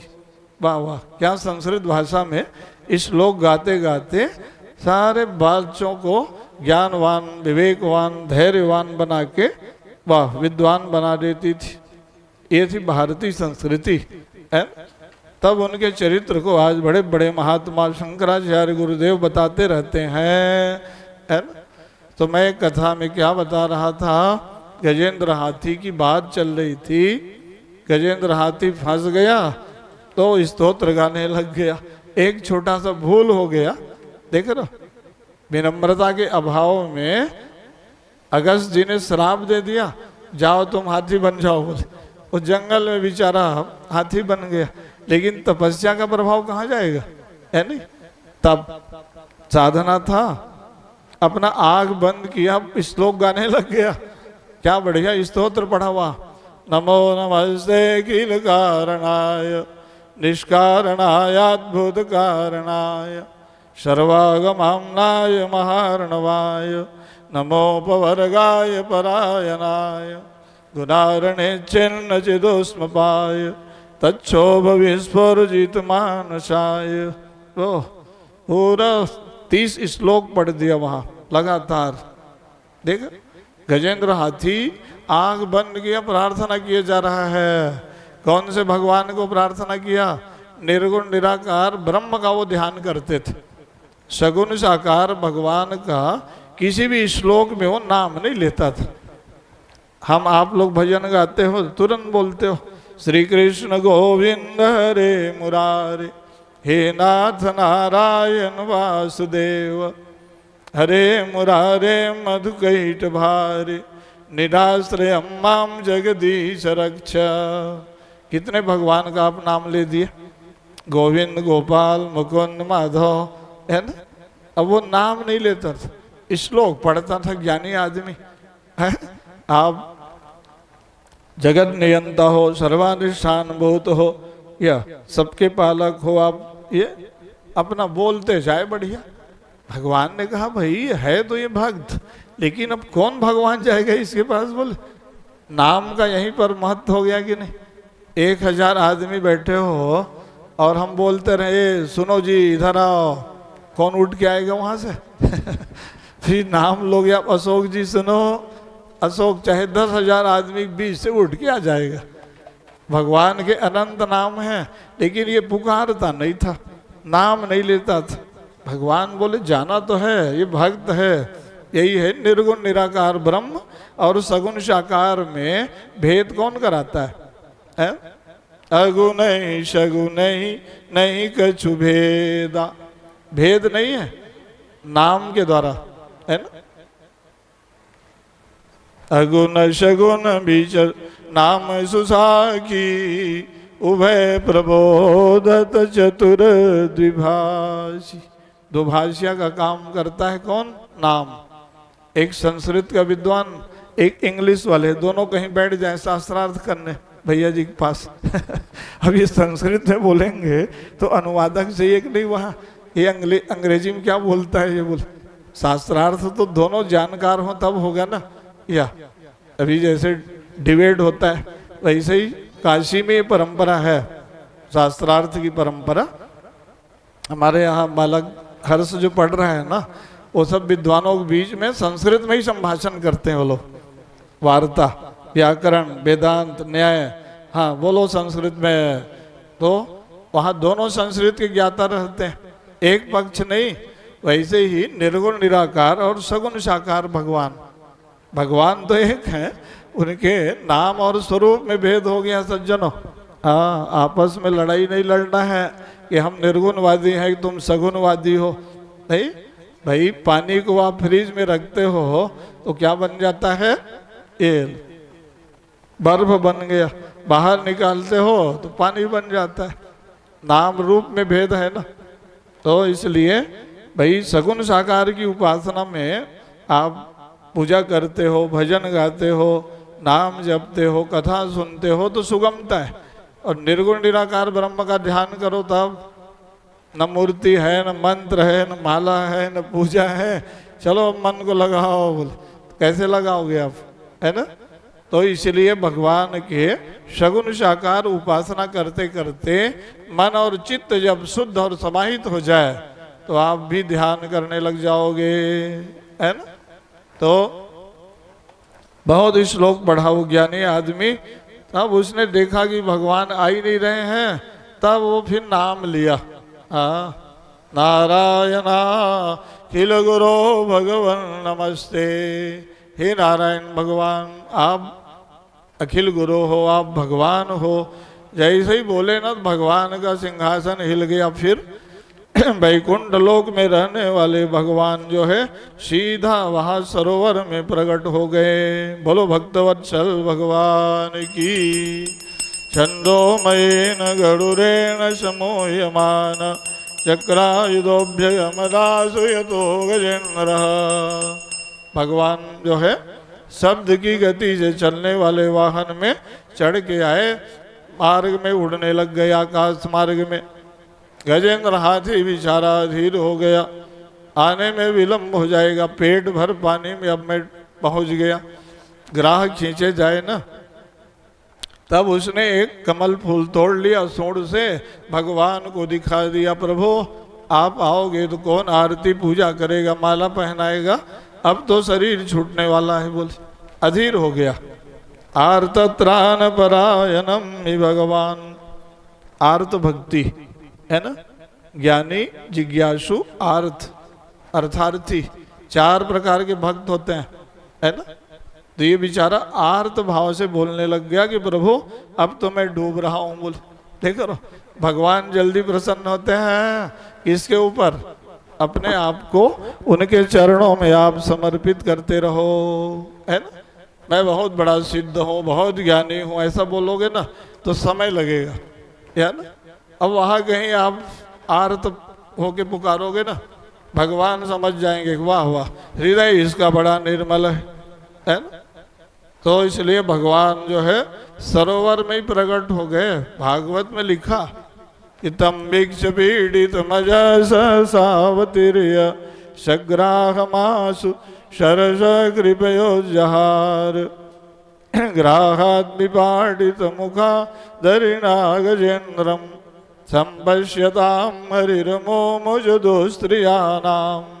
देख अजन्मा ब्रह्म सरोवर में भगवान प्रकट हो गए। ये है अवतार लेना। अवतरती वैकुंठ में रहने वाले भगवान को गजेंद्र हाथी एक फूल चढ़ा के सरोवर में प्रकट कर लिया। एक पुष्प दिखाया ना उसने, उसमें भाव भरा था, प्रेम भरा था। भगवान के पास सामग्री बहुत चढ़ाए, कहीं उसमें प्रेम नहीं है, भाव नहीं है, भगवान समझ जाते हैं अरे तो प्रेम भाव है ही नहीं है इसका बोल। इसलिए भगवान को पूजा करते समय क्या करना चाहिए? हृदय से निर्मल भक्ति प्रेम करना चाहिए। एक गजेंद्र हाथी जब पुष्प के द्वारा भगवान को सरोवर में प्रकट कर सकता है, तो हम अपने भक्ति सेवा और प्रेम से क्यों प्रकट नहीं कर सकते? तो वहाँ हमारी कोई न कोई भावना एक कमी है वहाँ, या अपना आत्मनिरीक्षण करते रहना चाहिए कि हमारी भक्ति में और क्या कमी है, या प्रेम कैसे करना चाहिए। गजेंद्र हाथी बेचारा देखो तो ओहो, सरोवर में ही भगवान आ गए, सीधा हरि रूप में अवतार ले लिए, गरुड़ वाहन को भी त्याग दिए, सीधा शब्द की गति से चलने वाला वाहन। गरुड़ को अभिमान था कि मैं भगवान को लेके जाता हूँ। भगवान ने कहा इसका अभिमान ठीक करना पड़ेगा बोले। देखा ना, ज्यादा जिसको अभिमान होता है ना, भगवान तुरंत लीला कर देते हैं। गरुड़ को सारा गर्व था, मैं भगवान को लेके जाता हूँ। भगवान ने कहा अच्छा, गरुड़ को भी छोड़ना पड़ेगा बोले, है ना।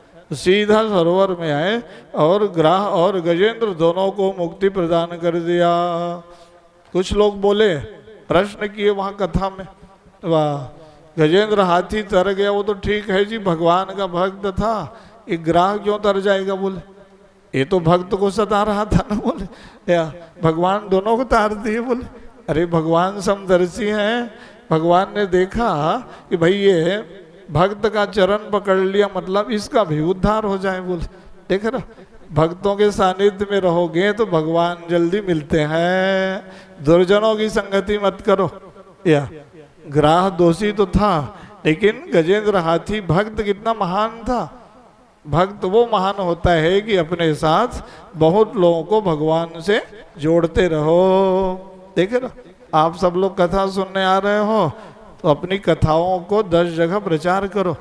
आप भी कथा सुनो, आप भी भजन गाया करो, आप भी भगवान की सेवा में जाओ। ये क्या हो गया? आप दूसरों को भगवान से जोड़ दिए। यानी अपनी बातों को, अपने सद्गुणों को समाज में बांटते रहिए। ऐसा नहीं सोचना कि हम तो भक्ति करते हैं जी, हम क्या करें। या भाई दूसरों को हम संदेश दे सकते हैं, प्रेरणा दे सकते हैं, अच्छे कार्यों की ओर उनको प्रेरित कर सकते हैं, अच्छे सन्मार्ग में चलने की आप दिशा दे सकते हो। तो भागवत कथा तो ज्ञान के लिए। एक गजेंद्र हाथी बेचारा ग्राह को उतार दिया। उसने कहा प्रभु अरे भैया ये पैर नहीं पकड़ता मेरा तो आप तक मैं पहुंचता कैसे बोले। सकारात्मक सोच होना चाहिए कि नहीं। हर घटना में हमारा चिंतन, इंग्लिश वाले क्या बोलते हो, निगेटिव होना चाहिए ना, पॉजिटिव सोच। या निगेटिव नहीं, नकारात्मक चिंतन ठीक नहीं। या क्या होना चाहिए, सकारात्मक सोच उसका देखो कि भैया ये ग्राह पैर पकड़ लिया, मैं भगवान को प्राप्त कर लिया बोले, तो इसको भी तार दो प्रभु बोले। भगवान बोले वाह वाह गजेंद्र, तुमको जीवन भर संकट में डाला, कष्ट दिया, ये है भक्त हृदय बोले, है नहीं। तो इसलिए उसकी कथा को पूरे विश्व में गाने लग गए लोग कि गजेंद्र मोक्ष की कथा गाओ, ये है नहीं, ये स्तोत्र बन गया। आप भी रोज पढ़ लिया करो। बड़े बड़े संकट, आपदा, विपदा, विपत्ति आ जाए तो ही भगवान की भक्ति करो। नहीं, इस कथा से हमको शिक्षा क्या मिलती है ना। विपत्ति में ही भजन नहीं गाना है।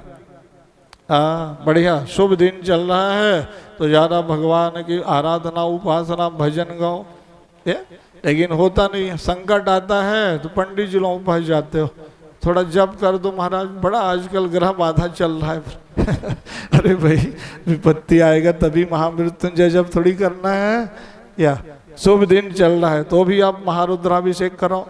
लोग सोचते हैं कि ये पूजा पाठ, ध्यान, अनुष्ठान संकट विपत्ति के लिए। नहीं नहीं, गलत चिंतन।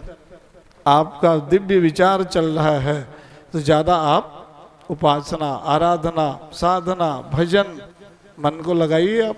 या विपत्ति में ही भजन करना है। नहीं, हनुमान जी से सीख लो, आप रामायण पढ़ते हो नहीं, सुंदरकांड में क्या बोलते हैं वो, कह हनुमंत विपत्ति प्रभु सोई, जब तब सुमिरन भजन न होई। भगवान के चरणों में किसी मन यदि नहीं लगता है, भजन में, भक्ति में, सेवा में, परोपकार में या पुण्य कार्य में जिसका मन लगता है, तो समझ लो कि हमारे ऊपर भगवान की विशेष महती कृपा है ना।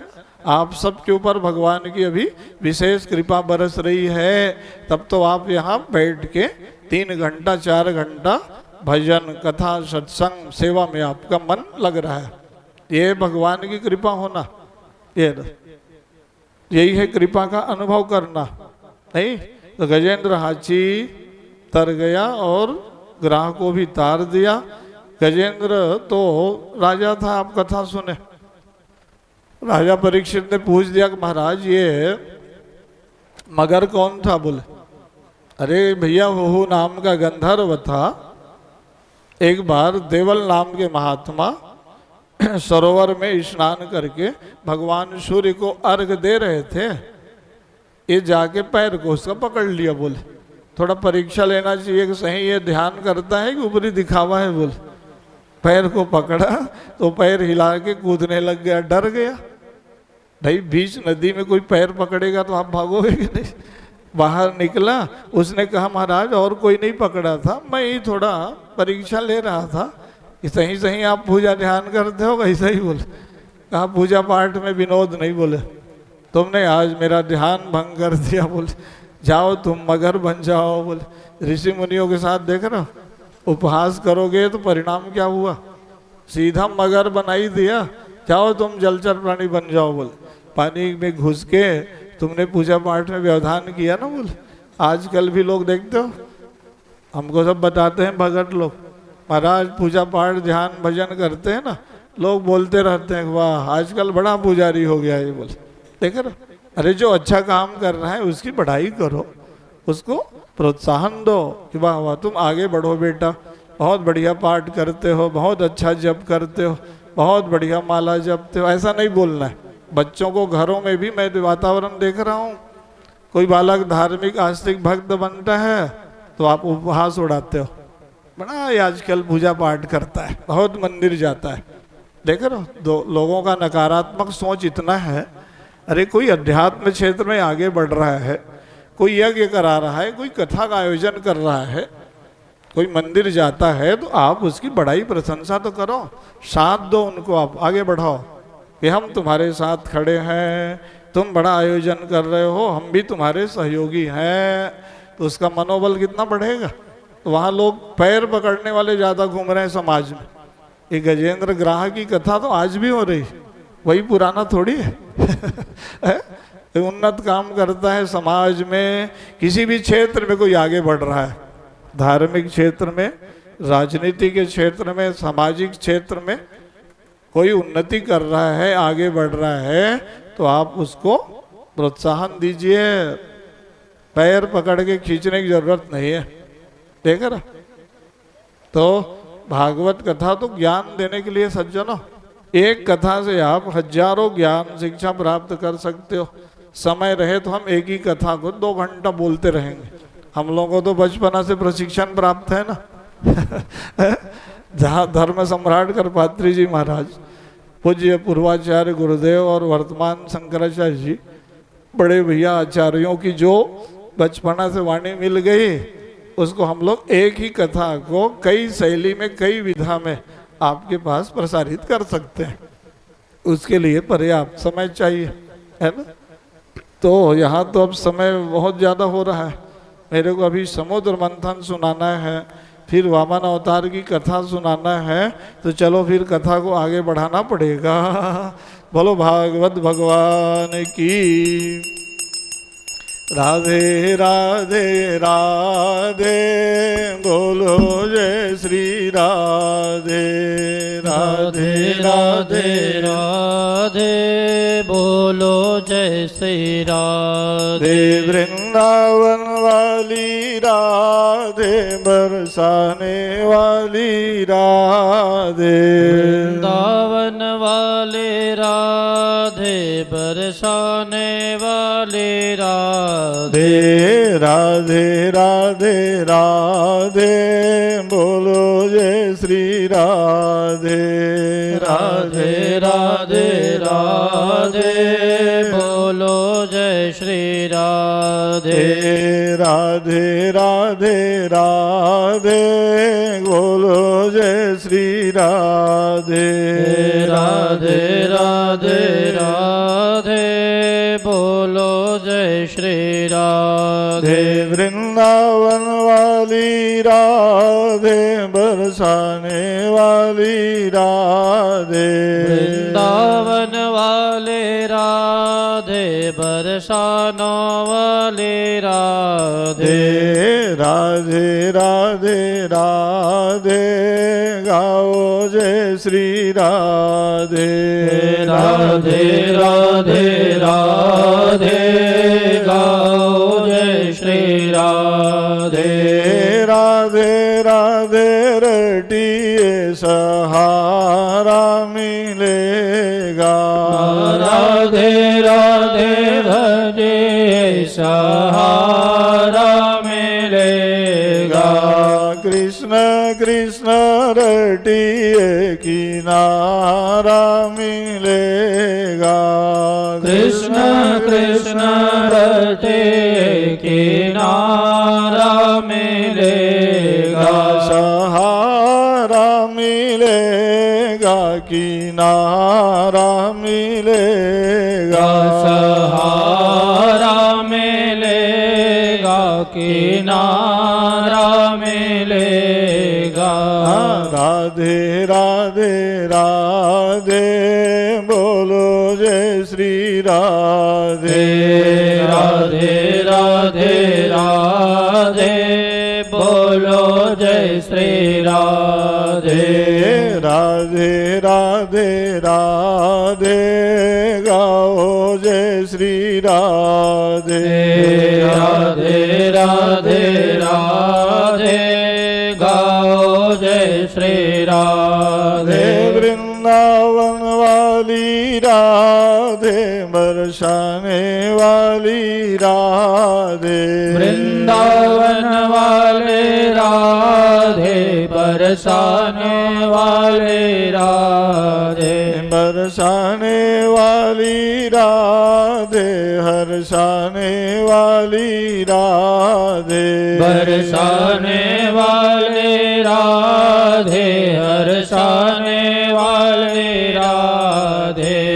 राधे राधे राधे बोलो जय श्री राधे।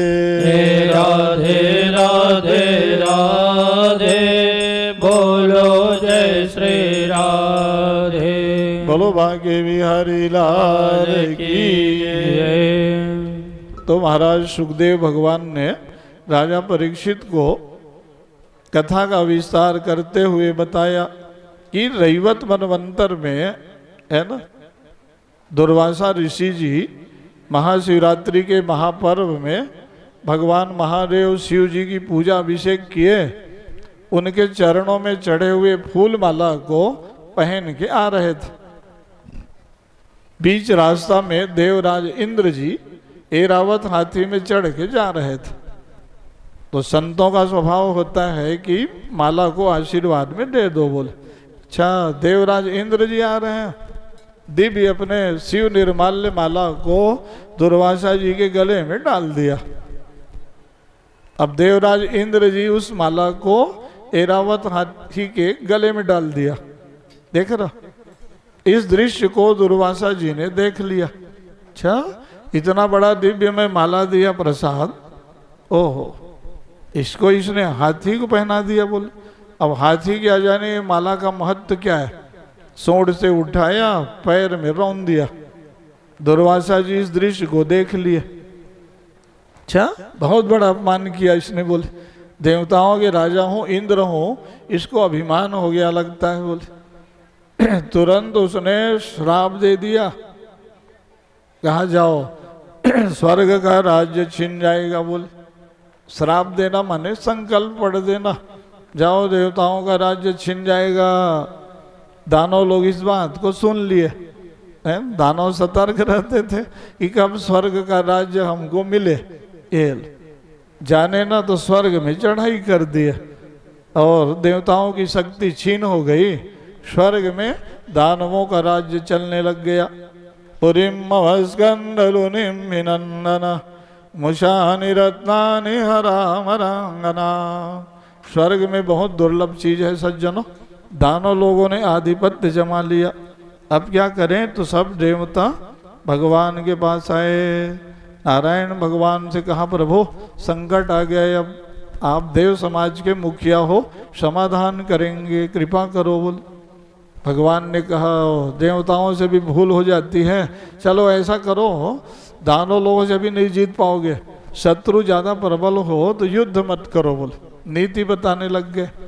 अरे अभी संधेया सती कार्यार्थ सिद्ध, ये अपने कार्य सिद्धि के लिए जाओ, उनके साथ समझौता कर लो। बोले शांति वार्ता, युद्ध में जाओगे तो सब देवता पराजित हो जाओगे। बोले अच्छा ठीक है प्रभु। बोले अहिमूषकवत न्याय न, दर्शन शास्त्र में, वेदांत में, व्याकरण में सब न्याय बताए गए ना। जल तुम्बिका न्याय, भृंगी कीट न्याय, अहिमूषकवत न्याय है ना। व्याकरण में आचार्य जी सबको पढ़ाते हैं बच्चों को। यही मूषकवत न्याय क्या है, कहा कि एक सपेरा था,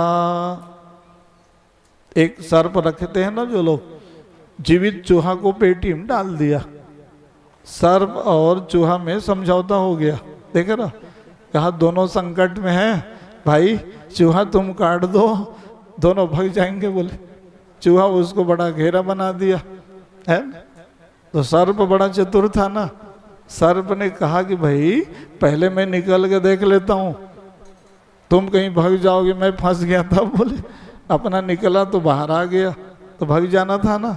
फिर अंदर प्रवेश कर गया, चूहा को मार के खा लिया और अपना बाहर भाग गया। बोले यही मूषकवत न्याय हो गया ना। बाहर की मैं एक भी शब्द नहीं बोल रहा हूँ, भागवत में लिखा कि यही मूषकवत न्याय है ना। देखो ना, तो भगवान क्या बोल रहे हैं, अरे अभी कमजोर हो देवता लोग, जाओ ऐसा करो, समझौता करो, वहाँ कह देना समुद्र मंथन करेंगे, अमृत पीने को मिलेगा, 14 रत्नों की उत्पत्ति होगी। जैसे ही बोलोगे ना अमृत का नाम, दानव सब तुम्हारे साथ एक हो जाएंगे। बोले देवता दानवों की संधि प्रस्ताव पारित हो जाए। बोले ये भगवान बहुत बड़ा संदेश दे रहे हैं कि एकता में बल होती है, संघे शक्ति कलौ युगे। ये तो कथा अभी भी आवश्यक है। सनातन धर्मावलंबियों को एकता के सूत्र में बंध के रहना चाहिए, बंटने की जरूरत नहीं। इस समय एकता बल होनी चाहिए अपने धर्म, संस्कृति, राष्ट्र के लिए। या बंटने से कमजोर हो जाओगे, है ना। एकता होनी चाहिए, सब समाज, सब वर्ग, हम सब सनातन धर्मावलंबी हैं। सनातन संस्कृति के संरक्षण के लिए हम एक साथ एक मत से खड़े हैं। ये होना चाहिए कि नहीं। देवता दानव वहाँ एक हो गए, कहा एकता रहेगी तो बड़े काम करेंगे। बोले अच्छा क्या करना है भाई। बोले भाई कश्यप ऋषि की संतान है, माँ भिन्न भिन्न है, देख ले इसलिए लड़ पड़ते हैं। बोले एक हो गए, कहा समुद्र मंथन करना है, अमृत निकलेगा। बोले अब अमृत कभी पिए रहे तब सुनते बसते कि अमृत प्रकट होता है। भाई जैसे आप लोग कोई बोले अमृत पीना है तो आप खुश हो जाओगे कि नहीं। भाई स्वर्ग लोक में देवता लोग अमृत पीते हैं महाराज, हम लोग कहाँ मिलेंगे बोलोगे कि नहीं है। लेकिन ये आप जो कथा अमृत पी रहे हो, भागवत कथा अमृत है। या लिखा है तव कथा अमृतम तप्त जीवनम कविभिरीडितम कल्मषापहम श्रवण मंगलम श्रीमदाततम भूयि गृह्णन्ति ये भूरिदा जना। भगवान की कथा ही हम लोग ले इस समय अमृत है सज्जनों। तो उस समय समुद्र मंथन हुआ, बड़ा ऐतिहासिक कथा है। मंदराचल पर्वत को ले आए, एकता में शक्ति कितनी बड़ी। बोले भगवान पर्वत को उठा दिए। बोले मुंजवान पर्वत, उस समय सोने का था। ये सब जो कथा सुन रहे हो आप, कलिकाल लगा तो सब मिट्टी पत्थर का बन गया। है नहीं, मंदराचल पर्वत उठा के ले आए और मथानी बना लिए। रस्सी किसको बनाए तो बासुकी नाग को भी बना लिए। अमृत पीने के नाम पे सब एक हो गए। वो ये मंथन शुरू करना था तो देवता दानव बोले भाई हम मुख भाग को पकड़ेंगे, तुम पूंछ को पकड़ो। ध्यान दो, भगवान ने इशारा किया, देवता लोग पूंछ ही पकड़ लो अच्छा रहेगा। बोले क्यों? भगवान जानते थे कि मुख भाग में जहर निकलेगा और ये दानव बोल रहे हैं कि हम बड़े हैं, मुख भाग पकड़ेंगे। कार्य सिद्धि के लिए व्यक्ति को छोटा बन जाना चाहिए। बोले ध्यान दो, भगवान ने सब देवताओं को पूंछ पकड़वा लिया। मंथन करते हो ना आप लोग, दधी मंथन पुराने लोग जानते हैं, माता लोग। अभी रायपुर में कहाँ मथानी मिलेगा? मैक्सिक जमाना, क्या क्या बटन दबाते हो, सीधा मक्खन निकाल लेते हो। ये बड़ी दीदी से पूछो, गांव में सन कपाट में कितना बड़ा था मथानी। दधी मंथन करने का मथानी घर के किनारे में रहता था। 5 बजे से इनका मथानी शुरू हो जाता था सुबह से। अभी तो मेन से हर आदमी मशीन हो गया, यंत्रात्मक जीवन, या हर चीज का मशीन आ गया। नहीं तो ये तो बटन मशीन यंत्र का युग चल रहा है। तो मैं क्या बता रहा था कि मंथन किए जब वहाँ मंथन की प्रक्रिया शुरू हुई तो भाई सर्प को घर्षण करोगे तो जहर निकलेगा ना। गरम गरम उच्छ्वास निकलने लग गया, सब दानव जलने लग गए, काला कलूटा पड़ गए। जहर निकला जब सर्प के मुख से, चिल्लाए और देवता लोग बुला लिए।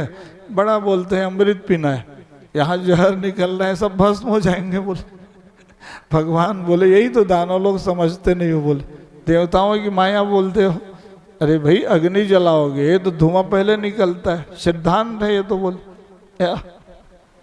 तो लेकिन भाई तुम लोग बोलते हो तो भाई संघर्ष झेलो, संकट झेलो, कष्ट पाओ तब अमृत मिलेगा। बोले तुम ही लोग बोले थे ना मुख भाग पकड़ेंगे, अब चिल्ला रहे हो। बोले लेकिन अब भगवान बड़े दयालु थे, कल चलो चलो शंकर भगवान को बुलाओ। बोले महादेव शिव जी यहाँ नहीं हैं, सब देवता आए थे। नारायण भगवान ने शिव जी को वहाँ महत्व दे दिया कि महादेव शिव जी की पूजा करना चाहिए, वो समाज राष्ट्र के मुखिया हैं। संकट आए तो शिव जी को बुलाए, स्तुति प्रार्थना गाए नहीं जैसे आप लोग गाते हो। महादेव शिव जी की स्तुति गा लिया करो। कर चरण कृतम वा कायजम कर्मजम वा श्रवण नयनजम वा मानसम वा अपराधम विहितम विहितम वा सर्वमेतच्छमस्व। जय जय करुणाब्धे श्री महादेव शंभो। शंकर भगवान प्रसन्न हो गए। ओ कैसे देवता दानव क्या कर रहे हो उपस्थित हो? समुद्र मंथन में आए महाराज, अमृत निकलेगा करके हम लोग लगे हैं प्रयोग में। अब यहाँ तो जहर निकल गया। बोले शंकर भगवान हंसे, कहा बड़े चतुर हो देवता लोग, अमृत निकलता तो नहीं बुलाते, मैं जान गया। बोले अब हम जहर पीने वाले हैं, शंकर भगवान को बुलाओ। तो भैया आप समाज के मुखिया हो, विपत्ति आ गई तो जहर कौन बचाएगा? बोले है ना। इसलिए भगवान शंकर देखो कितने कृपालु हैं है? जरद सकल शूल वृंद गरल विषम जय पान किया, दतः करतली कृत्य व्यापी हलाहलम विषम। हलाहल विष को भगवान शिव जी ने हाथ में ले लिया और जय श्री राम करके पान कर गए। सज्जनों, भगवान महादेव शिव जी राम नाम का ज़्यादा जप करते थे। राम नामामृत का जो सेवन करता है वो जहर को भी अमृत बना लेता है। शिव जी की पूजा उसी दिन से ज़्यादा होने लग गई। सज्जनों देख रहे हो, महादेव शंकर भगवान ने जल को और जहर को पी लिया, कुछ प्रभाव नहीं पड़ा। ये तो बहुत विश्लेषण करने वाली कथा है ना, कि शिव जी ने जहर पचा लिया। वैज्ञानिक आए, सामाजिक कार्यकर्ता आए, भक्त लोग आए, सबको अलग अलग उन्होंने व्याख्या करके बता दिया था। अरे भाई राम नाम अमृत है, मेरा क्या इसमें महत्व है? भगवान राम जी को श्रेय दे दिया। अरे राम नाम जपा करो, जहर भी अमृत बन जाता है। बोले नाम प्रभाव जान शिवनी को, कालकूट भी सकिन यमी को। शंकर भगवान कितने महान है ना। इसलिए गांव गांव में शिव जी की पूजा, विचार करो आप। लेकिन पूजा कैसे करना चाहिए इस पर भी ध्यान दो। आजकल के लोग भी तो बड़े छूट दे देते हैं, जैसे पूजा कर लो, पूजा करो बोलते हैं। अरे पूजा विधि से करो, जैसे तैसे नहीं। या कैसे वस्त्र पहन के मंदिर जाना चाहिए, विचार करो आप। है शुद्धता पवित्रता से जाओ भगवान के पास। जहाँ तहाँ से आए रहते हो, ये पहुँच जाते हो। शंकर भगवान परेशान रहते हैं, भगत लोग भी कुछ भी लाके चढ़ा देते हैं बोले। विल्ल पत्र चढ़ाओ तो साफ मुलायम 3 पत्ती, डंठल ऊपर का तोड़ के, छिद्र वाला नहीं, बढ़िया सुकोमल। शिव जी को जैसे तैसे कोई विल्ल पत्र डाल देता है ना, और उल्टा वो रुष्ट हो जाते हैं। मंदिरों में कोई मर्यादा नहीं। पूजा का पवित्रता का विशेष ध्यान होना चाहिए ना, प्रेम होना चाहिए वहाँ। फूल कैसे चढ़ाना, पुष्प को बढ़िया से तोड़ के साफ करके, या कोई भी फूल लाते हो पूरा डंठल सहित महादेव ऊपर रख देते हो। शंकर भगवान के बेचारा मस्तक दर्द देने लग गया कि भगत लोग कैसे लोग हैं बोले, कुछ भी ला के डाले जाते हैं यहाँ बोले। है जल भी चढ़ाना है तो उसमें पवित्रता होनी चाहिए कि नहीं। जलधारा से शिव जी प्रसन्न होते हैं, इसका क्या मतलब। या वहाँ शुद्धता पवित्रता प्रचार का युग है। इस चैनल में बोलने वाले सब जितने बाबा आज के आधुनिक कथावाचक, कोई भी भक्तों को ये विधि निषेध नहीं बता रहे हैं। नहीं, उनको जो सोचते हैं कि हमारे सब हम भीड़ होनी चाहिए, क्या करना है, ये जैसे पूजा करें, जैसे मंदिर जाएं। अरे उनको अपने शास्त्र का विधान तो बताओ कि कैसे माला जपना, कैसे पूजा करना, कैसे पाठ करना, कैसे पवित्रता रहना। धोती पहन के मंदिर जाओ, कोई बोलता है? बोलते चले जाओ, सब पैंट पजामा में भी चलता है पूजा बोले। इसी से पूरा हिंदू समाज बिगड़ गया। छूट दिए जा रहे हो, जितना ही छूट दोगे इतना ही स्तर कमजोर होगा। छूट देने का तात्पर्य क्या है कि आप अपनी सनातन परंपरा को कमजोर कर रहे हो। या वहाँ उनको प्रेम से समझा के बोलो, बताओ। आचार्य का, गुरु का, व्यासपीठ का दायित्व है कि वो नियमों के बारे में अपने समाज को, शिष्य को, भक्तों को, अनुयायियों को बताएं कि शास्त्र ये कहता है। तो शास्त्र परंपरा से समाज कैसे अवगत होगा, क्योंकि व्यासपीठ उनको ये बात नहीं बताएगा, है ना। तो ऐसा नहीं, उससे क्या है आपकी परंपरा में विकृति आएगी। आचार्य, गुरु, व्यासपीठ का दायित्व बड़ा होता है कि वो समाज का मार्गदर्शन करता है। मार्गदर्शक कहीं कमजोर हुआ तो समाज का स्तर गिरेगा। ये कथा, यज्ञ, भागवत समाज और राष्ट्र को उत्कर्ष की ओर ले जाने के लिए ऊपर। या तो इसलिए हम लोगों का दायित्व तो ज्यादा है कि नहीं। आप लोग बहुत ऊंचे व्यासपीठ में लोगों को बैठाते हो, आदर सम्मान पूजा देते हो, इसका मतलब है कि वो समाज को ऊपर पहुंचाए। उसके लिए तो ये कथा, सत्संग, यज्ञ, साधना इसके लिए बनाया गया है। तो इसलिए मैं बता रहा था कि वहाँ क्या हुआ, जब ये जहर भगवान शिव जी ने पचा लिया, सब बड़ाई करने लग गए। कहा भैया चलो अब सब सुखी हो गए, तब क्या करना है, चलो अब हम ही मंथन करते हैं। भगवान नारायण भगवान ने मंथन किया था तो वहाँ गौ माता प्रकट हुई। नहीं, कामधेनु गौ माता को ऋषि मुनि महात्माओं को दे दिया। 7 मुंह का घोड़ा निकला, या श्वेत रंग का घोड़ा राजा बलि को प्रदान करवा दिया। ऐरावत हाथी निकला तो श्वेत रंग का हाथी, ध्यान दो, वहाँ देवराज इंद्र को दे दो बोले। भगवान को तो भाई बराबरी बंटवारा करना था ना। या भाई लोकसभा अध्यक्ष थे उस समय की, वो पार्लियामेंट था ना देवता दानवों का। कहा भैया निष्पक्ष बोलना पड़ेगा बोले। भगवान भाई विरोध कर देंगे दानव लोग, एक एक चीज पहले उनको देते थे। हाँ, बलि वो जानते थे हाथी निकलने वाला है तो घोड़ा पहले से दे दिए, बलि तुम्हारे पास बोले। ताकि देवताओं को एरावत हाथी मिल जाए। बोल ठीक है, महादेव शिव जी को अजगव नाम का पिनाक दे दिए, धनुष निकला है नहीं। तो वहां रंभा आदि अप्सराएं निकली, महालक्ष्मी का प्राकट्य हुआ। बोलो महालक्ष्मी माता की। भगवान नारायण के हृदय में वो वास कर गई। कहा भाई अभी तो ये सब उपक्रम चल रहा है, लक्ष्मी माला मेरे को पहना दिए हो तो मेरे हृदय में तुम सूक्ष्म रूप से वास करो। बोले अभी समुद्र मंथन चल रहा है, बोल है नहीं। तो लक्ष्मी माँ कहाँ रहती है? भगवान नारायण के हृदय में वास करती है। ध्यान दो आप, ये तो सब बाह्य लक्ष्मी है, वैभव ऐश्वर्य रिद्धि सिद्धि है ना, अष्ट लक्ष्मी होता है, अष्ट सिद्धि होता है। तो मूल जो है महामाया लक्ष्मी माँ भगवान नारायण के हृदय में वास करती, जान ले रहो।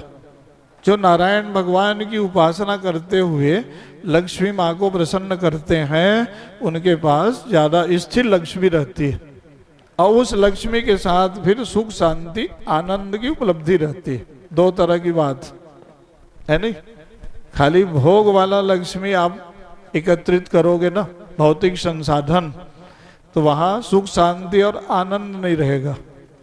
और नारायण भगवान के साथ आप लोग इसीलिए पूजा करते हो ना, अगहन महीने में क्या पूजा करते हो? लक्ष्मी पूजा बोलते हो।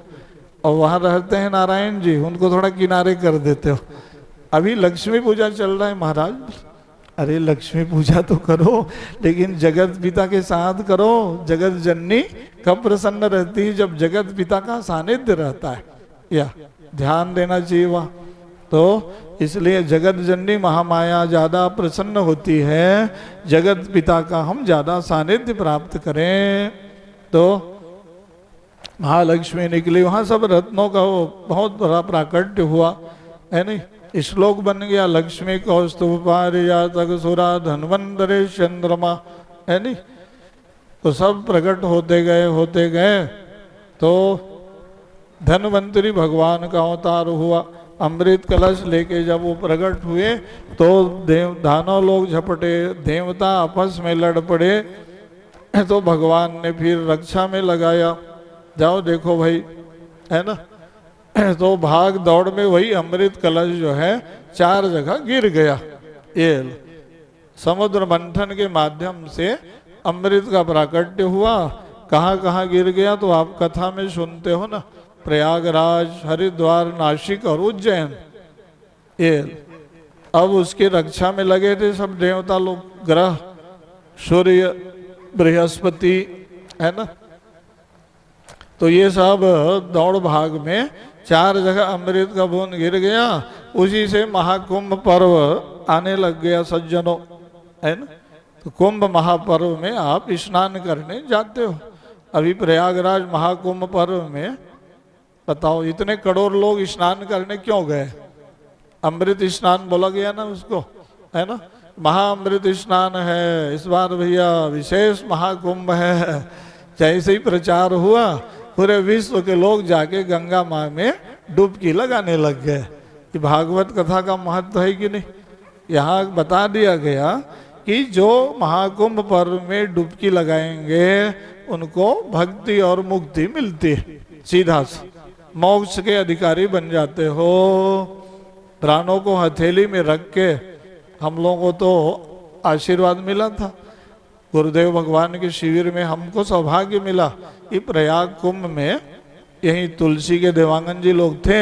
गुरु जी हमको प्रयाग में भागवत सुनाना है। बोले लो। मैं बोला भैया कुंभ में बहुत भीड़ रहेगी, वहाँ कैसे बनेगा? वाह, आप जाओगे तो सब व्यवस्था हो जाएगा। बोले तो शंकराचार्य जी का बड़ा शिविर था, बहुत बड़ा पंडाल कैंप।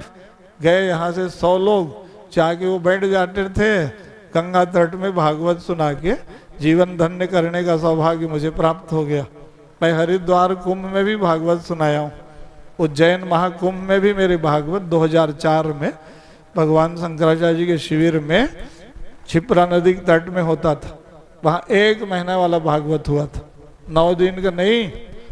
गुरुदेव बोले जम्मन जी क्या 7 दिन 9 दिन तुम लोग बोलते हो, पूरा 1 महीना तक भागवत पर बोलो। बोले सुनाते रहो, शिविर कैंप लगा है। वो 10वें स्कंद तक ही भागवत पहुंचा। तो मैं बोला गुरुजी अब तो शिविर पूरा हो गया, तो पूरा भागवत ही नहीं हुआ। बोले तो बोले भागवत को कौन पूरा कर सकता है, बोले जीवन भर गाते रहो, बोले उसके लिए समय सीमा नहीं है, बोले भागवत अनंत और असीम है, बोले है ना। तो ये सब महाकुंभों में आप जाते हो तो वही परंपरा हम लोगों को मिल गई। वे भारत देश में ही ये कुंभ महापर्व होता है सज्जनों, जान ले रहो। क्यों? ये गंगा क्षिप्रा गोदावरी ये सब कहाँ है? भारत देश में है, इसलिए पूरे विश्व भर के लोग आते हैं। अरे भैया हमारे यहाँ कहाँ कुंभ मिलेगा, बोले न वहाँ गंगा है, न गोदावरी है, न क्षिप्रा है, कुछ नहीं है, बोले हाँ। इसलिए हम लोग भारत देश में रहते हैं तो अपने भारत देश की महिमा को गाते रहो। तो वहाँ मैं बता रहा था कि फिर भगवान का धन्वंतरी अवतार हुआ, फिर मोहिनी अवतार हुआ। लो अब भगवान अब मोह में डालना था ना दानव लोगों को। कहा भैया ये अमृत कला सब देवताओं को कैसे मिलेगा, इसके लिए अब थोड़ा फिर एक लीला करो। बोल बीच जंगल में ना कंदो क्रीड़ा करते स्वरूप दिखा दिए, ये सब दानव उन्हीं के वश में हो गए, अमृत कलश दे दिए, चलो आप ही अब बांट के पिला दो। बोले भगवान बोले काम बन गया। बोले अहम कश्यप दायादा, क्यों आपस में लड़ते हो? बोले ना अरे हम कश्यप ऋषि की संतान हैं, आपस में भाई भाई अमृत पीने के लिए लड़ पड़े। बोले भगवान बोले चलो अच्छा काम बनाओ, अमृत कलश लिए खोले अपना। तो भगवान दैवी माया के द्वारा बोले ऊपर वाला थोड़ा पतला है भाई, बोले नीचे गाढ़ा सार सर्वस्व है, अब कौन पहले पिएगा निर्णय कर लो। बोले अब दानव लोग तो माया के वशीभूत थे ही। कहा महाराज ऐसा करो आप ये दानव देवताओं को ही पहले पिला दो। बोले दो पंक्ति बना लिए वो लोग, एक देवता एक दानव, एक साथ नहीं चलता भोजन पानी। बोले भगवान ने कहा अच्छा ठीक है, दो क्रम में बढ़ जाओ। बोले जैसे ही अमृत बांट रहे थे सूर्य चंद्रमा के बीच में राहु पहुंच गया। इनका अमृत कैसा है थोड़ा देख ले रहते हैं, बोले बाद में तो हमको मिलेगा। जैसे ही अमृत पिए झपट के ना शिकायत कर दिए सूर्य चंद्रमा। भगवान ने कहा प्रभु हमारा अमृत पी दिया ये दानव आके। बोले भगवान ने सुदर्शन चक्र चला दिया, ये सिर अवशेषित राहु और केतु दो बन गए। उसी दिन से जान लो आप लोग ये ग्रहों में आ गए कि नहीं, नवग्रह। तो सूर्य ग्रहण और चंद्र ग्रहण पड़ने लग गया।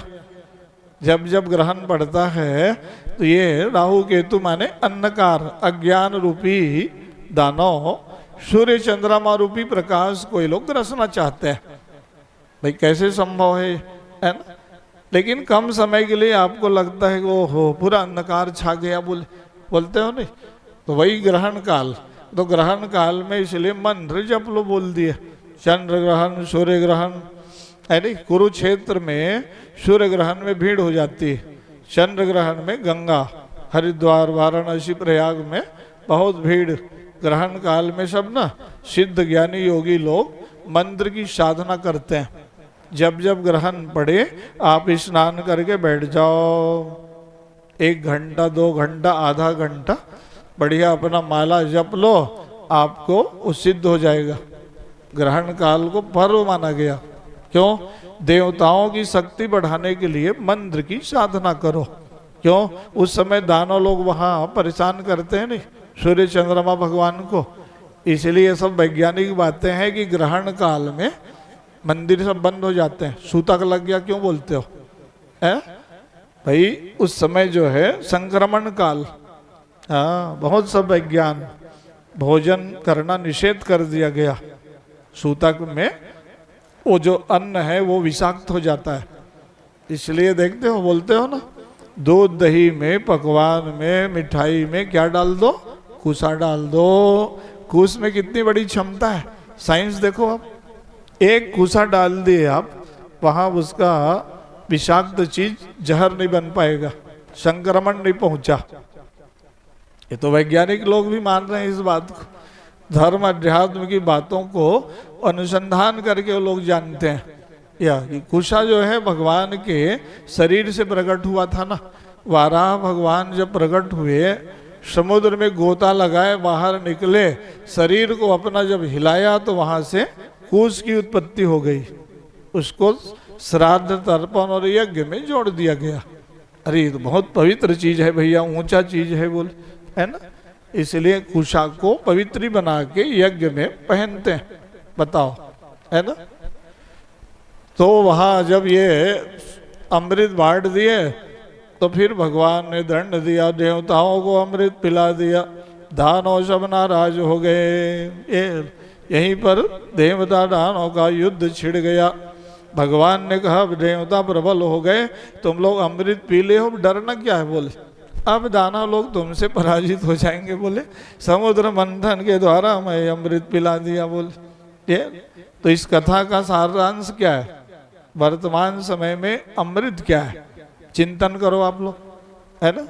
समाज में कलह, कटुता, द्वंद्व, संघर्ष, विद्रोह ज्यादा बढ़ रहा है। अमृत क्या है, अमृत माने प्रेम, सद्भाव, एकता, मैत्री, सहिष्णुता, ये क्या है अमृत। अमृत बांटते रहो, समाज में काम, क्रोध, लोभ, मोह न बढ़े, ये सब जहर है। या जहर तो जगह जगह है ना, तो जहर को नहीं बढ़ाना, कथा को बांटो या भजन कीर्तन को बांटो, प्रेम को बांटो। समाज में, परिवार में, घर में हमारा सद्भाव पूर्वक संवाद बढ़े, प्रेम बढ़े, वही हो गया अमृत पिलाना, यार, है नहीं। तो भगवान जो कथा करते हैं उसके पीछे ये रहस्य था। भगवान ने देखा कि भाई जहर तो जगह जगह है, कथामृत को बांटते रहो, प्रेमामृत को बांटते रहो, समाज में विषाक्त चीज ना बढ़े, है नहीं।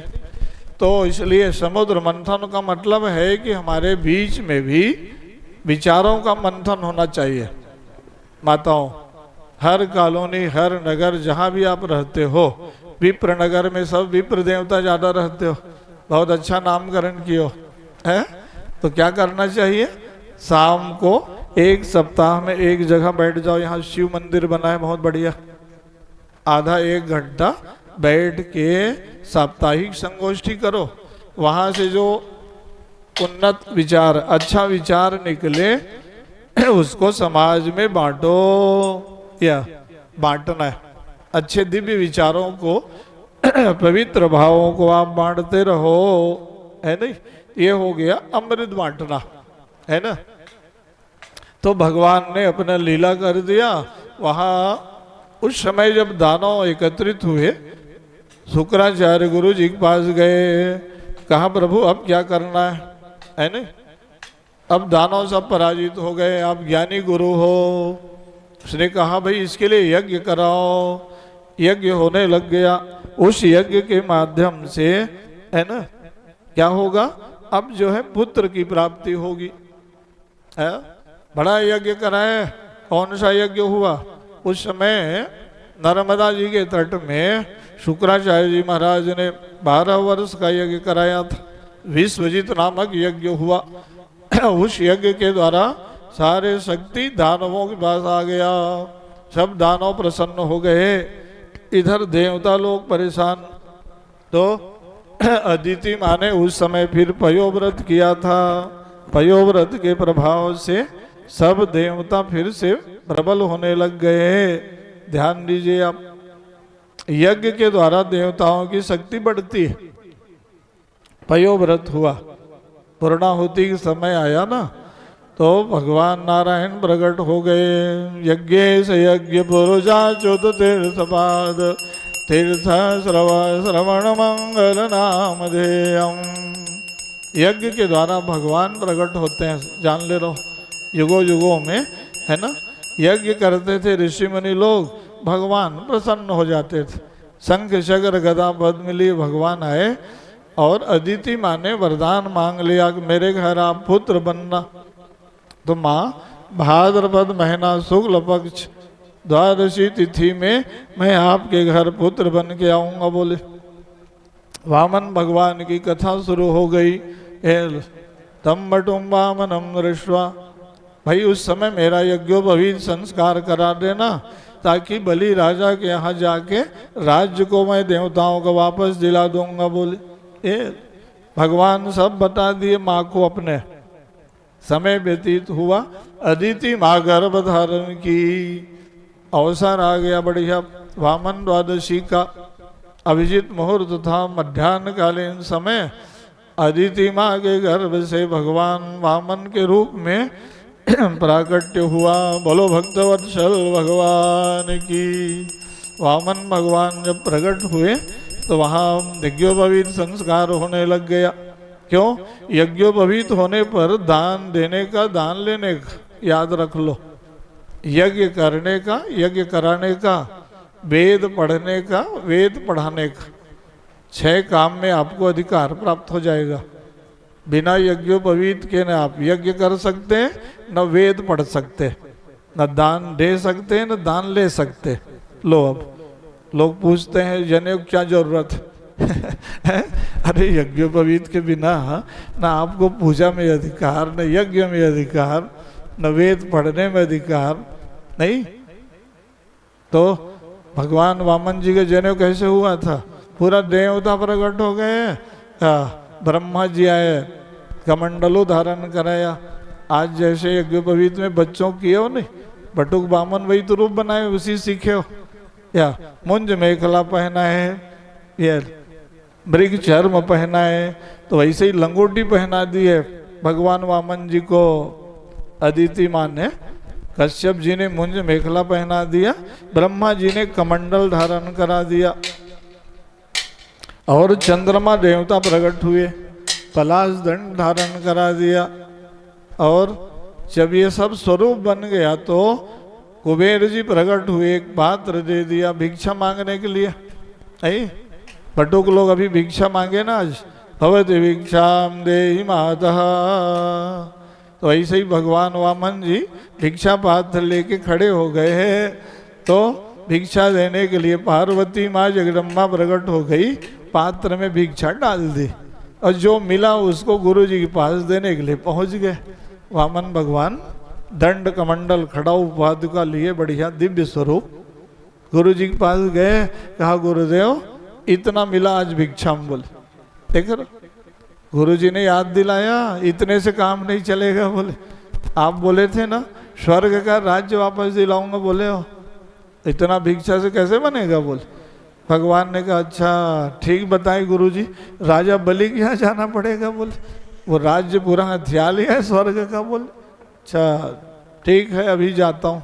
अपना वही स्वरूप बनाए, ये दंड कमंडल खड़ाऊ पादुका पात्र लिए बढ़िया। अब वो यज्ञशाला बना था, 12 साल का यज्ञ। विचार करो आप, 9 दिन का यज्ञ करते हो, आपका कितना तेज ऐश्वर्य शक्ति बढ़ जाती। हाँ 9 दिन की साधना में ही आप महान बन जाते हो। और वही 12 साल करते रहोगे तब 12 साल में कोई भी व्रत पूरा हो जाता है कि नहीं? कोई भी साधना तपस्या पूजन कहते हो मैं 12 साल तक किया, 12 साल 12 वर्ष यह इतना अनवरत यज्ञ चला था, उसका पूर्णाहुति का दिन था। व्यापक तैयारी चल रही थी, बहुत भीड़। वामन भगवान पहुंच गए, अलौकिक छटा उनके रूप बढ़िया दिव्य स्वरूप बनाए। दूर से देखे राजा बलि, स्वागतम वो महाभागा, स्वागतम आश्यताम करवाणि किम। पधारिए पधारिए महाराज, यज्ञ में संतों का दर्शन दुर्लभ होता है, हमारा आज यज्ञ पूरा हो गया। बोले कोई महापुरुष आ गए, माने जान लो यज्ञ हमारा फलदायी हो गया, सिद्ध। प्रणाम किए, उच्च सिंहासन में बैठा दिए। अब ऐसा रूप तो कभी देखे नहीं थे, है ना? पहले बार देखे बाल रूप वामन जी का बढ़िया, बटुक गद्दी में बैठाए, पूजा की तैयारी हो गई। विंध्यावली रानी आ गई, सोने की परात थाली में पूजन का सामान आ गया। ये राजा थे, पूजा करने लग गए। पूजा करने के बाद महाराज बलि बोलने लग गए वहाँ, गाम कांचनम वसुवर्धाम वृष्टम अश्वान गजान्वा तुरगान हयान्वा। हाथी घोड़ा रथ राज्य साम्राज्य सब मैं देने में सक्षम हूँ, आप जो मांग लो आज। बोले बलि ऐसे भी उदार था, मतलब दानशील व्यक्ति। भगवान वामन बहुत सतर्क थे, सावधानी से धीरे से बोले, अरे भाई आप तो राज्य देना चाहते हो, मुझे 3 पग पृथ्वी का दान दे दो बोले। पर्याप्त है, मेरे पैर से ही नाप होगा लेकिन बोले। तो ये जो राजा बलि को हंसी आ गई, मैं पूरा राज्य देना चाहता हूँ। ये बड़ा बाल बुद्धि का आदमी, छोटे से 8-9 साल के, बोले 3 पग दे दो बोलते हैं, ये कोई मांगना होगा बोले? इतने बड़े मैं राजा, पूरा राज्य दूंगा बोलता हूँ, 3 पग मांगते हो बोले। भगवान बोले चल भैया मेरे को बालक ही समझ ले तो अच्छा है बोले। ये अपने स्वरूप को और छिपाए भगवान, कि जाने मत कि मैं भगवान हूँ बोले, है ना। भगवान ने बड़ाई कर दिया, अरे तुम बदान्य कुल के हो बलि, तुम्हारे बाबा जी महान, तुम्हारे पिताजी महान, तुम्हारे कई पीढ़ी को मैं जानता हूँ बोले। देखे रहो, तुम्हारे पिताजी दान में अपने प्राण को ही दान दे दिया था बोले। अच्छा, कैसे? मन लग गया पूर्वजों की कथा सुनने में। कहा तुम्हारे पिता का नाम विरोचन, उसको क्या है, इच्छा मृत्यु को वरदान प्राप्त था, कोई देवता नहीं मार पा रहे थे। देवराज इंद्र ब्राह्मण वेश में पहुंच गए, दान देते थे। कहा अपने प्राण को ही दान में दो करके मांग लिए बोले। कितने महान थे तुम्हारे पिता, देवराज इंद्र को प्राण को ही दान में दे दिया बोले। ठीक है, तुम्हारे बाबा को जानता हूँ प्रहलाद, इतना महान, भगवान उनके घर प्रकट हुए थे, 3-4 पीढ़ी गिना दिए सीधा। कहा महाराज आपका उम्र कितना है, आप तो बहुत छोटे से लगते हो बोले। तो भाई आप ऐसे ही समझ लो बोले, है भाई इतिहास में पढ़ के सब बात मैं जानता हूँ बोले। ये बच्चे लोग रामायण पढ़ के बताते हैं ना कि भगवान राम अयोध्या में हुए, राजा दशरथ के पुत्र। अब कोई इनसे पूछेगा कि क्यों जी राजा अयोध्या को देखे हो, अयोध्या का राजा जानते हो, तो बता देगा अवध नृपति रघुकुल मनि राओ, वेद विदित तेहि दशरथ नाम। अयोध्या के राजा महाराज दशरथ थे, भगवान राम उसके घर पुत्र बने, है नहीं। माने विश्वास में ले लिया राजा बलि को कि भाई मैं सब परंपरा से जानता हूँ। प्रेम बढ़ गया, राजा बलि बहुत अनुनय विनय किए ना। कहा मैं 3 पग पृथ्वी लूंगा आपसे बोले। बलि राजा ने कहा ठीक है भाई, आप त्यागी तपस्वी आदमी, 3 पग दिया बोल दिए, वागदान हो गया। उधर से शुक्राचार्य जी पहुंच गए, गुरु जी आचार्य, चलो पूर्णाहुति करना है। कहा गुरु जी हो, एक बहुत बड़े ऐतिहासिक घटना हुई, अभी हमारे घर ना एक सिद्ध महात्मा आए हैं बोले, बहुत पहुंचे हुए। अच्छा, बहुत प्रार्थना किया तब 3 पग पृथ्वी लिए हैं बोले। अच्छा चलो देखते हैं कौन महात्मा आए हैं बोले। देखने आए तो वहां महात्मा नहीं, वहां परमात्मा ही बैठे थे। राजा बलि का ज्ञान, ये शुक्राचार्य जी का ज्ञान कैसा था, भगवान को देखते ही पहचान गए।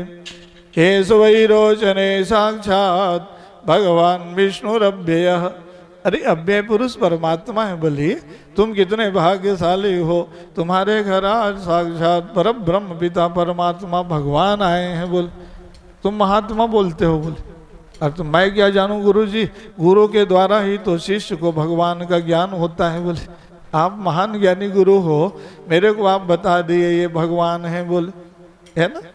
तो कहा भाई 3 पग दिया हूँ गुरु जी बोले। बहुत प्रार्थना किया तब लिए हैं ये, बहुत त्यागी आदमी बोले। शुक्राचार्य जी ने कहा तुम्हारा काम बिगड़ गया बोले, इनका 3 पग है जानते नहीं हो बोले, नहीं दे पाओगे बोले। अभी भी कुछ नहीं बिगड़ा है, हाँ को नहीं बस बोलना है बोले। लेकिन बलि बड़ा चतुर था, कहा भाई आप ही शिक्षा ज्ञान उपदेश दियो प्रवचन में, झूठ बोलना सबसे बड़ा पाप है बोले। गुरु जी आप बताए हो कि नहीं बोले, आप कहते हो झूठ बोल दो बोले, ये संभव नहीं मेरे से बोले। देखो राजा बलि स्वीकार नहीं किया, झूठ बोलना सबसे बड़ा पाप। आप लोग भी बच्चों को बताया करो, नहीं असत्य समपातक पुंजा, गिरिशम होई की कोटि का गुंजा। झूठ बोलना सबसे बड़ा पाप, लेकिन उसको आदमी सरलतम ले लेता है। अरे जहाँ तहाँ जैसे भी हो गप सप बोल दो, कौन जानता है बोले। अरे कौन जानता है, क्या भगवान तो जानते हैं। जहाँ तहाँ आप कुछ भी बोले जा रहे हो, नहीं नहीं, वाणी में जानते हो जो सदा सत्य बोलता है उसकी वाणी में सरस्वती माँ का वास रहता है, क्योंकि जीवा में माँ भगवती शारदा माँ निवास करती है। जिसके वाणी में ज़्यादा सत्य का पालन होगा ना, उसके पास वाणी में तेज आ जाएगा। झूठ बोलना मतलब गर्हित काम कर रहे हो आप। और हंसा देता हूँ, यहाँ तो बहुत सात्विक लोग बैठे हो, सनातनी। ये जो आजकल के बच्चे वो पाउच गुटखा सब दबाए रहते हैं ना मुंह में, ज़्यादा नशा पानी, शारदा माँ सरस्वती उनके लिए रुष्ट हो जाती है। ओहो, इधर उधर का चीज़ सब दबाए खाते पीते रहता है, न ये भजन गाता, न स्तुति पढ़ता, न स्तोत्र गाता, है ना। इसलिए ये सब बात बच्चों को ज़्यादा बताओ कि बेटा नशा या नहीं करना है, दुर्व्यसन नहीं पालना है, ज़्यादा बुद्धिमान ज्ञानवान रहोगे, है ना। तो वहाँ भगवान वामन जी के पास बड़ी लीला हो गई सज्जनों। राजा बलि ने कहा मैं गुरुजी झूठ नहीं बोलूँगा। समझाया वहाँ तो अब संस्कृत श्लोक बताओगे बहुत अर्थ लगाना पड़ता है। क्या 6 जगह झूठ बोलना निंदनीय नहीं है। बोले स्त्री सुधर्म विवाहे च वित्यर्थे प्राण संकटे गुरु ब्राह्मण अर्थे हिंसायाम नानृतम साजुगोपसितम। 6 जगह झूठ बोलना गर्हित पाप नहीं है। अवसर आए तो बोल सकते हो। कहाँ कहाँ पर? धन संकट में हो, प्राण संकट में हो, है नहीं, गौ ब्राह्मण की हत्या हो रही हो, ऐसे जगह में थोड़ा झूठ बोलना आपको गर्हित पाप नहीं लगेगा, पुण्य हो गया वो। कहाँ पर झूठ बोलना, कहाँ नहीं बोलना। किसी कन्या का विवाह थोड़ा से आपके झूठ बोलने से तय हो जाता है तो थोड़ा बोल देना बोले, लेकिन ज़्यादा नहीं बोलना भाई। वो आचार्य जी बताए थे भागवत में करके काम ही बिगड़ जाएगा। थोड़ा सा छूट दे दिए, है नहीं। तो स्त्री सुनर्म विवाहे च विद्यर्थे प्राण संकटे, है नहीं। तो बहुत से वहाँ कथा बताया। दान कैसे देना तो भागवत में सीख लो। शुक्राचार्य जी बोले धर्माय तीर्थाय कामाय स्वजनाय च। धन का 5 हिस्सा ही कोई दान दे सकता है, 5वां पूरा थोड़ी बांट दोगे बलि। अरे इनका 3 पैर बोलते हो, कहाँ दे पाओगे? अभी ये वामन है, विराट हो जाएंगे, जानते नहीं। बोले गुरु जी की बात नहीं सुनते हो, बोले, है ना। आय के दशांश को परमार्थ में दान देता रहो, मनुस्मृति ने कहा। लेकिन ये शुक्राचार्य जी की शुक्र नीति है, 5वें हिस्सा को आप दान दे सकते हो। 1 लाख रुपया किसी ने पाया तो 5 विभाजन कर दो। 1 हिस्सा उस फैक्ट्री में लगाओ, 1 हिस्सा घर परिवार का पालन करो, 1 हिस्सा आपातकाल के लिए रिजर्व रखो, 1 हिस्सा को परिजनों में बांट दो, 1 हिस्सा को दान दे दो। ये धन का विनियोग शुक्राचार्य जी के अर्थशास्त्र था ये, है ना। तो धन शुद्ध रहेगा। धन के शुद्धि का प्रयोग बताया उन्होंने, है ना। जहाँ तहाँ से जैसे तैसे लोग रुपया एकत्रित कर लेते हैं, फिर उसका विस्फोट हो जाता है। धन की शुद्धता जो है, पुण्य कर्म, सत्कर्म, दान, परोपकार, सेवा, परमार्थ में लगाते रहो तो धन जो है आपके पास बढ़ता रहेगा। ऐसा नहीं सोचना है कि ये सब करने से धन खत्म हो जाएगा तो क्या करेंगे, बोल क्या। नहीं, राजा बलि से सीख लो आप। यज्ञ किया, पूरा 3 लोक का मालिक बन गया। आज विचार करो, उनके पास भगवान आके खड़े हैं, कहा राजा बलि से स्वर्ग का राज्य वापस दिलाना पड़ेगा। बोले आप कहोगे भगवान मार के क्यों नहीं ले लिए, बोले, है ना। प्रहलाद को भगवान ने वरदान दिया था, तुम्हारे भावी 15 पीढ़ी के ऊपर मैं हथियार नहीं चलाऊंगा, बोले, जान ले रहो, है ना। इसलिए ना भगवान युक्ति पूर्वक लीला कर रहे हैं कथा में। बहुत समझाए, नहीं माने ना, भगवान नाराज हो चले गए, जा ले बलि बंधन में पड़ेगा, बात नहीं सुनते हो। बोले कथा में कई बार रायपुर में सुनाया हूँ, पूर्व जन्म का ये जुआरी था, है ना। इसलिए राजा बलि जानता था कि मैं दान दिया था, उसके फल से मैं राजा बन गया था, है ना। तो गुरु जी की बात को भी नहीं सुना। तब भगवान ने कहा अच्छा बलि चलो अब भैया संकल्प पढ़ो। अभी वागदान हुआ है, बोल संकल्प के द्वारा दान पूर्ण होता है। जैसे ही संकल्प पढ़ रहे थे तो भगवान खुद ही बोलने लग गए। कहा हम भी तो जनेऊ पहन के आए हैं, बोले दान लेने में भी अधिकार है, पढ़ भी देते, हम संस्कृत पढ़े हैं। बोले शुक्राचार्य जी से नहीं रहा गया, गुरु जी थे, अरे बुलाए नहीं आचार्य गुरु को तो भी जाना चाहिए। बोले या यजमान के प्रति प्रेम होता है ना, मेरे धन संपत्ति पूरा मत ले जाए भगवान, धन बचाने की भावना से आए। कमंडल में ऐसा जलधारा चल रहा था, बीज टोटी में जाके थोड़ा सा कीड़ा बन के घुस गए। बृहन नारदी पुराण में कथा आया है, कोश की संहिता में, कि शुक्राचार्य जी कीड़ा बन गए। पानी को रोक देता हूँ, कहूँगा संकल्प तुम्हारा अधूरा है, ध्यान दो। लेकिन भगवान तो ज्ञान स्वरूप है।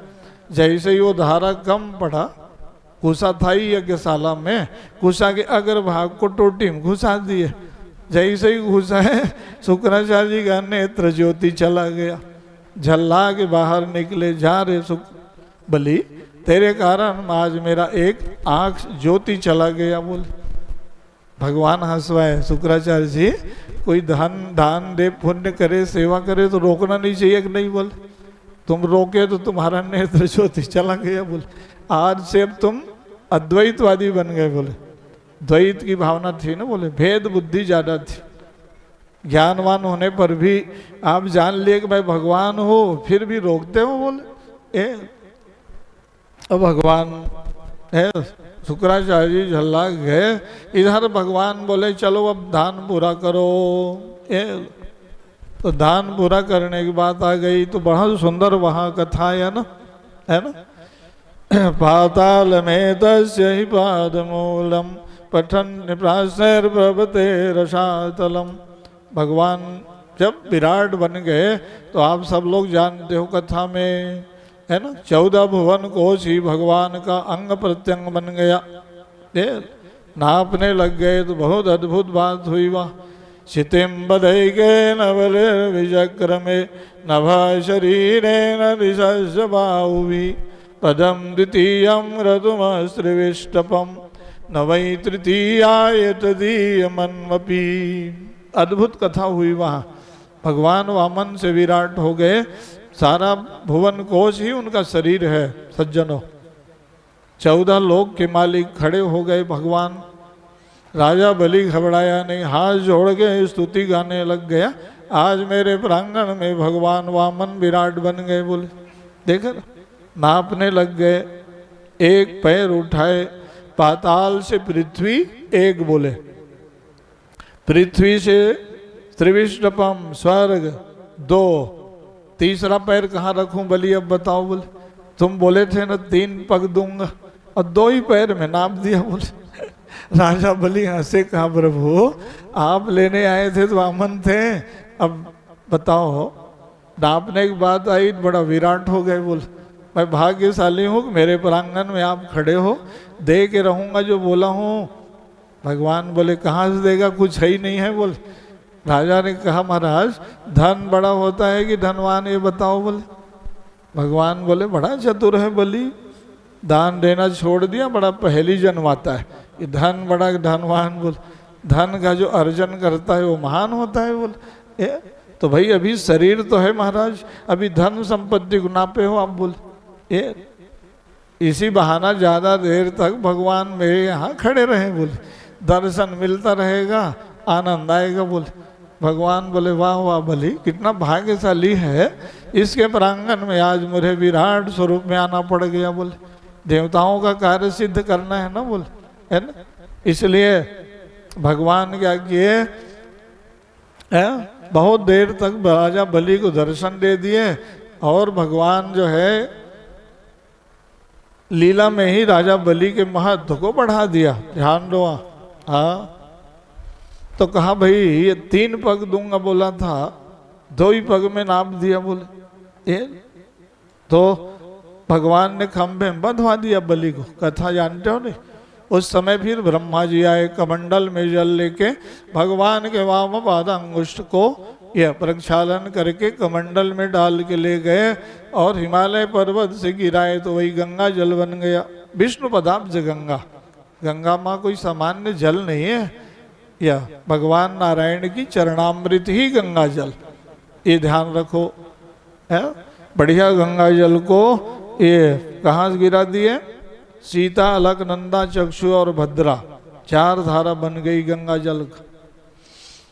इधर फिर वहाँ जामवन जी आए, 7 परिक्रमा किए, फिर विंध्यावली रानी आई, प्रार्थना की भगवान से, फिर वहाँ पर प्रहलाद जी आए। कितनी कथा है? अभी तो वामन जी आगे बैठ गए, इनका भी पूजा कराना पड़ेगा मेरे को, नहीं तो बोलेंगे हमारा कथा ही बस सुनाए जा रहे हो, हम भी आगे हम विराजित हो गए है। अरे भाई, वामन भगवान की कथा जितना गाओ सब कम है। वामन पुराण ही बन गया सज्जनों, ध्यान दो अब, है।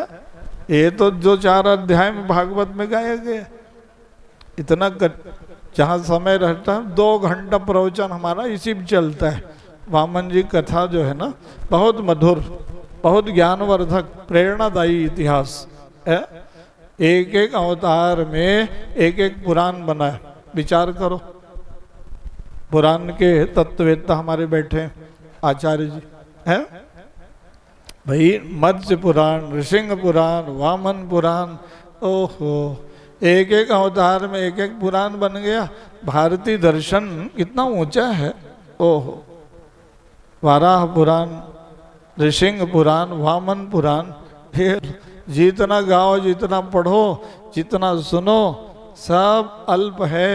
समय सीमा में सब बात को बताया जाता है।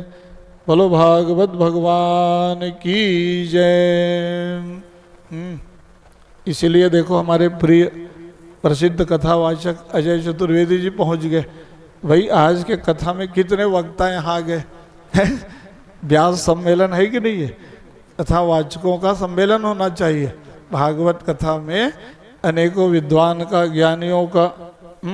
लो अजय जी, बोलो वृंदावन बिहारी लाल की।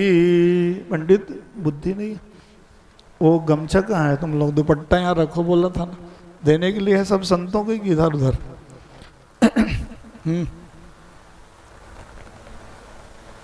बाके बिहारी जय हो तुम्हारी, बाके बिहारी जय हो तुम्हारी, जय हो तुम्हारी लाला, जय हो तुम्हारी, जय हो तुम्हारी लाला, जय हो तुम्हारी, जय हो तुम्हारी प्रभु, जय हो तुम्हारी, जय हो तुम्हारे प्रभु, जय हो तुम्हारे। दर्शन दे दो रे बनवारी, दर्शन दे दो हे बनवारी, दर्शन दे दो हे गिरधारी, दर्शन दे दो हे गिरधारी। अखिया तरस रही है हमारी, अखिया तरस रही है हमारी। बाके बिहारी जय हो तुम्हारी, बाके बिहारी जय हो तुम्हारी, जय हो तुम्हारी प्रभु, जय हो तुम्हारी, जय हो तुम्हारे प्रभु, जय हो तुम्हारे। अखिया तरस रही है हमारी, अखिया तरस रही है हमारी।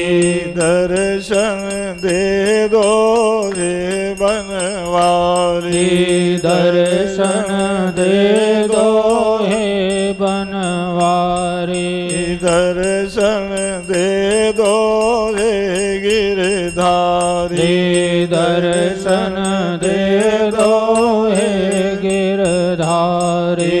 अखिया तरस रही है हमारी, अखिया तरस रही है हमारी।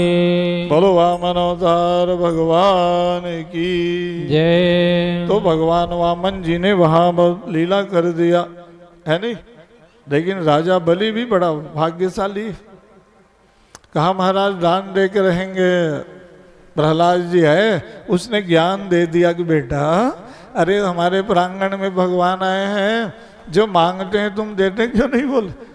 कहा और कैसे देते हैं बाबा जी? बोले 3 पग बोले दे दिया, नापने की बात आई तो 2 ही पग में नाप दिए बोले, और मेरे को बोलते हैं कि तीसरा पैर 2 बोलते हैं, अब कुछ है ही नहीं, कहाँ से दूंगा? बोले तो बड़े बुजुर्गों की आवश्यकता होती है।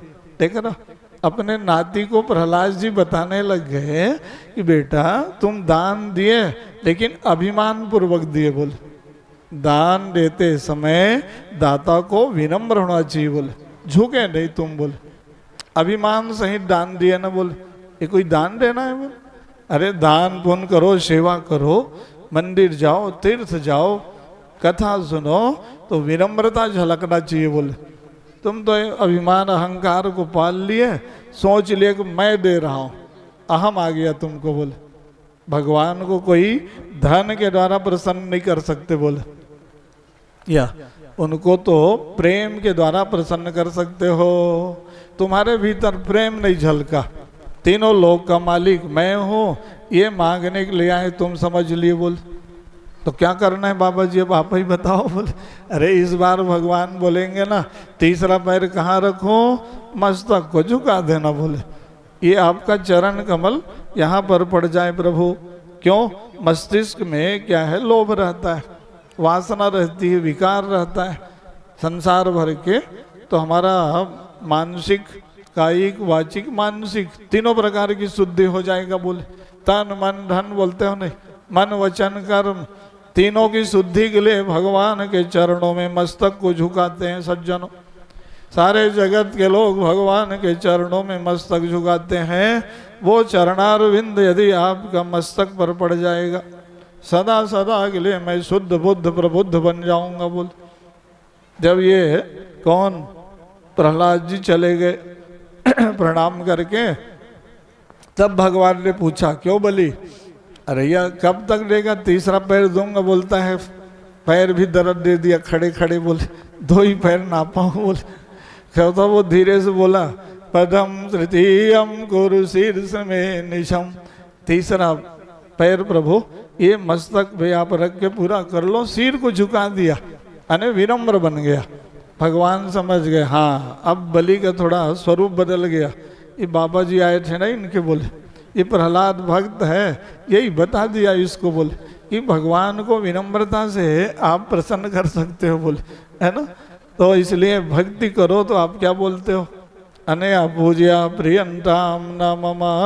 हर पूजा में पंडित जी विद्वान ज्ञानी लोग आपसे एक आचमन जल गिराओ बोलते हैं। ध्यान दो आप, तेरा तुझको सौंपता क्या लागे मेरा। भगवान को कह दो त्वदीयम वस्तु गोविंद तुभ्यमेव समर्पित, आपका दिया हुआ आपको समर्पित है। तो वहाँ अहम भाव नहीं जगेगा, मैं और मेरा। ममेति पद बद्धेति ना ममेति विमुक्त, ये मैं और मेरा सिद्धांत जान लो। जहाँ ये बोलते रहोगे ना वहाँ बंधन में पड़े रहोगे। मैं और मेरा से ऊपर उठ जाओ, सब आपका है प्रभु, हम आपके हैं, आप हमारे हैं, है ना। हम उनके हैं, वे हमारे इसी नाते सदा भूल अपराध राधा वर अपनाते हैं। ये सारे जीव सब भगवान के हैं। जीव भले जगत में आके भूल जाता है, लेकिन भगवान जानते हैं कि सब मेरे लोग हैं भगत। तो भगवान ने फिर नाम पूरा करा दिया। कैसे?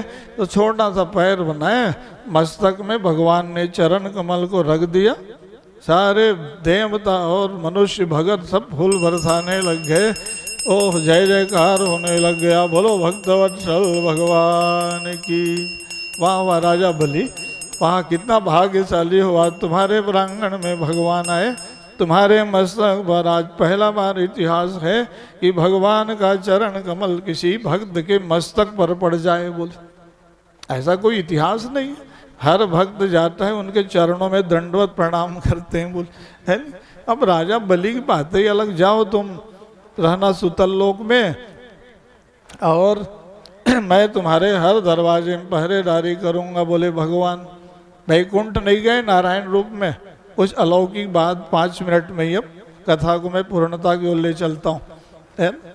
तो वैकुंठ में हर अवतार में भगवान नारायण रूप में रहते हैं। इस बार ऐसा लीला किए कि पूरे स्वरूप से ही यहीं रह गए।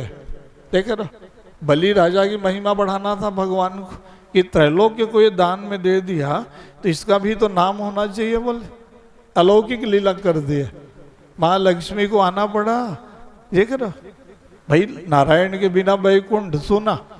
जगत जननी महामाया पराम्मा भगवती महालक्ष्मी घूमते फिरते निकली। अरे भगवान गए थे लीला करने वामन जी का, वापस आए च नहीं। बोले बीच रास्ता में नारद जी से भेंट हो गई। हो गए तो नारद जी ने पूछा कहाँ जा रहे हो लक्ष्मी माँ? अरे एक समस्या लेके घूम रही हूँ, क्या बताऊँ। देखो ना, भगवान आए थे पृथ्वी लोक में लीला करने, वापस गए चली वैकुंठ। बोल अब नारद जी की बात तो जानते हो विनोद में।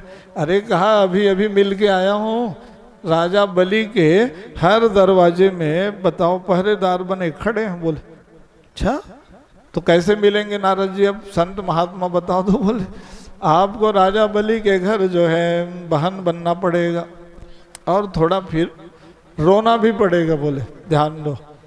लक्ष्मी माँ मुस्कुरा के बोली अरे जीवन में हम कभी रोए नहीं। बोले अच्छा बताते हो तुम उपाय नारद। बोले बिल्कुल, भगवान को पाने के लिए तो रोना पड़ेगा। बोले ठीक है भाई, अब रोना पड़ेगा। विंध्यावली रानी का राज्य चल रहा है, राजा बलि का राज्य। महालक्ष्मी मानुषी रूप धारण करके गई और वहाँ रोने की आवाज़ सुनाई दिया तो राजा बलि जो है बहन बना के अपने राज्य में रख लिए। श्रावण पूर्णिमा का दिन आया, रक्षा सूत्र लेके नारद जी ने बता दिया था कलाई में रक्षा सूत्र बांध देना और भगवान को दक्षिणा में मांग लेना। बोले यही उपाय है भगवान से मिलने का। बोले है नहीं? तो वहाँ लक्ष्मी रोते खड़ी थी। बलि राजा है, अरे कैसे बहन, क्या बात, कहाँ से आए हो, रो रहे हो? बोले आओ आओ हमारे राज्य में रह जाओ। जिसके दरवाजे में वामन भगवान खड़े हैं वहाँ भी रोना। बोले कलाई में जैसे रक्षा सूत्र बांधी, कहा मांग लो बहन, क्या पाना है। महालक्ष्मी माँ जो है बोली अब कैसे मांगू भगवान को? बोले कहा मेरे प्राणधम प्रियतम प्रेमास्पद भगवान को दे दो। बोले वो कौन है? बोले अरे तुम्हारे हर दरवाजे में खड़े हैं, देखो ना, यही तो वामन भगवान है, यही नारायण है और मैं लक्ष्मी हूँ। बोले महालक्ष्मी माँ प्रकट हो गई। बोलो लक्ष्मी माता की। नारायण भगवान प्रकट हो गए। तो ये है भारत के भक्त लोग हैं। लक्ष्मी नारायण भगवान को प्रकट कर लिए, फिर भगवान नारायण गए वैकुंठ, राजा बलि रह गए यहीं। सज्जनों कथा बहुत व्यापक है, बहुत समाज में मैं ये पूर्ण कर रहा हूँ कथा को। हाँ, तो आज भी राजा बलि जो है 8 दीर्घ जीवी लोगों में है। आप श्लोक लिखवा लेना भैया जी से, हमारे आचार्य जी से। क्या श्लोक लिखवाओगे? अश्वत्थामा बलिर्व्यासो हनुमान स विभीषण कृपा परशुरामस्य सप्तैते चिरजीविनः मार्कंडेय तथाष्टमम्। 8 दीर्घ जीवी लोगों का जो रोज नाम जपता है वो प्रसन्न रहेगा, आनंद मग्न रहेगा, स्वस्थ रहेगा। जान लो आप दीर्घ जीवी बन जाओगे, है ना। 8 दीर्घ जीवी लोग आज भी हैं, आप याद रखिए। है डोडोपार में हमारे कथा हुआ, निवेश जी आए हैं, तो बड़े विस्तार से बताया था मैं बच्चों को कि जन्मोत्सव कैसे मनाना चाहिए, जन्मदिन, है ना। अजय जी जैसे कथावाचक लोग, ये लोग बताते हैं ना कथा में कि भाई जन्माष्टमी, रामनवमी आप तिथि मनाते हो और बच्चों का जन्मदिन तारीख में मनाते हो। गलती कर रहे हो कि नहीं? आपसे बहुत बड़ी भूल हो रही है कि आप बच्चों का जन्मदिन दिनांक के हिसाब से मना रहे हो। इधर महाशिवरात्रि, रामनवमी, कृष्ण जन्माष्टमी, हनुमान जयंती सब तिथि मनाते हो। भारतीय संस्कृति में तिथि का कितना बड़ा महत्व है। आप सोचते हो कि शास्त्री जी बड़ा तिथि का प्रचार करते हैं। अरे भाई आप अंग्रेज थोड़ी हो कि अंग्रेजी तारीख में मनाओगे। बर्थडे बोलते हो, वाह वाह, वर्षगांठ बोलो, वर्धापन दिवस, बच्चों का जन्मदिन कैसे मनाना चाहिए। भागवत सुनते हो आप लोग, सुन के चले जाते हो, घर में जाके फिर वही केक कटवा के ये दिया बुझवाते हो बच्चों से। विज्ञापन और टीवी के ज़माना है, उसी को पकड़ लिए हो, घूम रहे हो अंग्रेज बन के भारत। बुरा मत मानना मेरे बात, और बुरा मानोगे तो आपका ही काम बिगड़ेगा, मेरा तो काम बनना ही बनना है। भागवत सुनाने वालों का तो काम बनता ही है कि नहीं, लेकिन सच्चाई को बोलना पड़ेगा। आप बच्चों को संभालिए। बताओ, आप लोगों का ज़्यादा योगदान है। क्या नाम, मुन्नी बड़ी बहन, आज सब बहन आयो, माँ से सब लिखवा लेना, तिथि लिखवा लेना, तारीख नहीं। डायरी में पुराने लोग नोट रखते थे या कि किस महीना में, किस तिथि में, किस वार को जन्म हुआ। आप भूल गए ये? आप बस अब तारीख व्हाट्सएप में आ जाता है, आज इसका बर्थडे है, चलो अब इसको बधाई देना है? भारतीय संस्कृति कैसे बचेगा आपका? है? बच्चों का जन्मदिन महीना में मनाइए, पौष महीना, अष्टमी तिथि बुधवार को तुम्हारा जन्म हुआ। पद्मा से सब लिखवा लो, रिंकू तुम लोग जितने बच्चे हैं सबका जन्मदिन तारीख में मनाओ। मैं बोल नहीं रहा हूँ, मेरे यहाँ सब परिवार में सब बच्चों का बहुत स्ट्रिक्ट अनुशासन लगाया हूँ कि तारीख में कोई जन्मदिन नहीं मनाएगा मैं बोला, और केक नहीं काटोगे मैं बोला, दिया नहीं बुझाओगे, गौ माता का घृत का दीप जलाओ।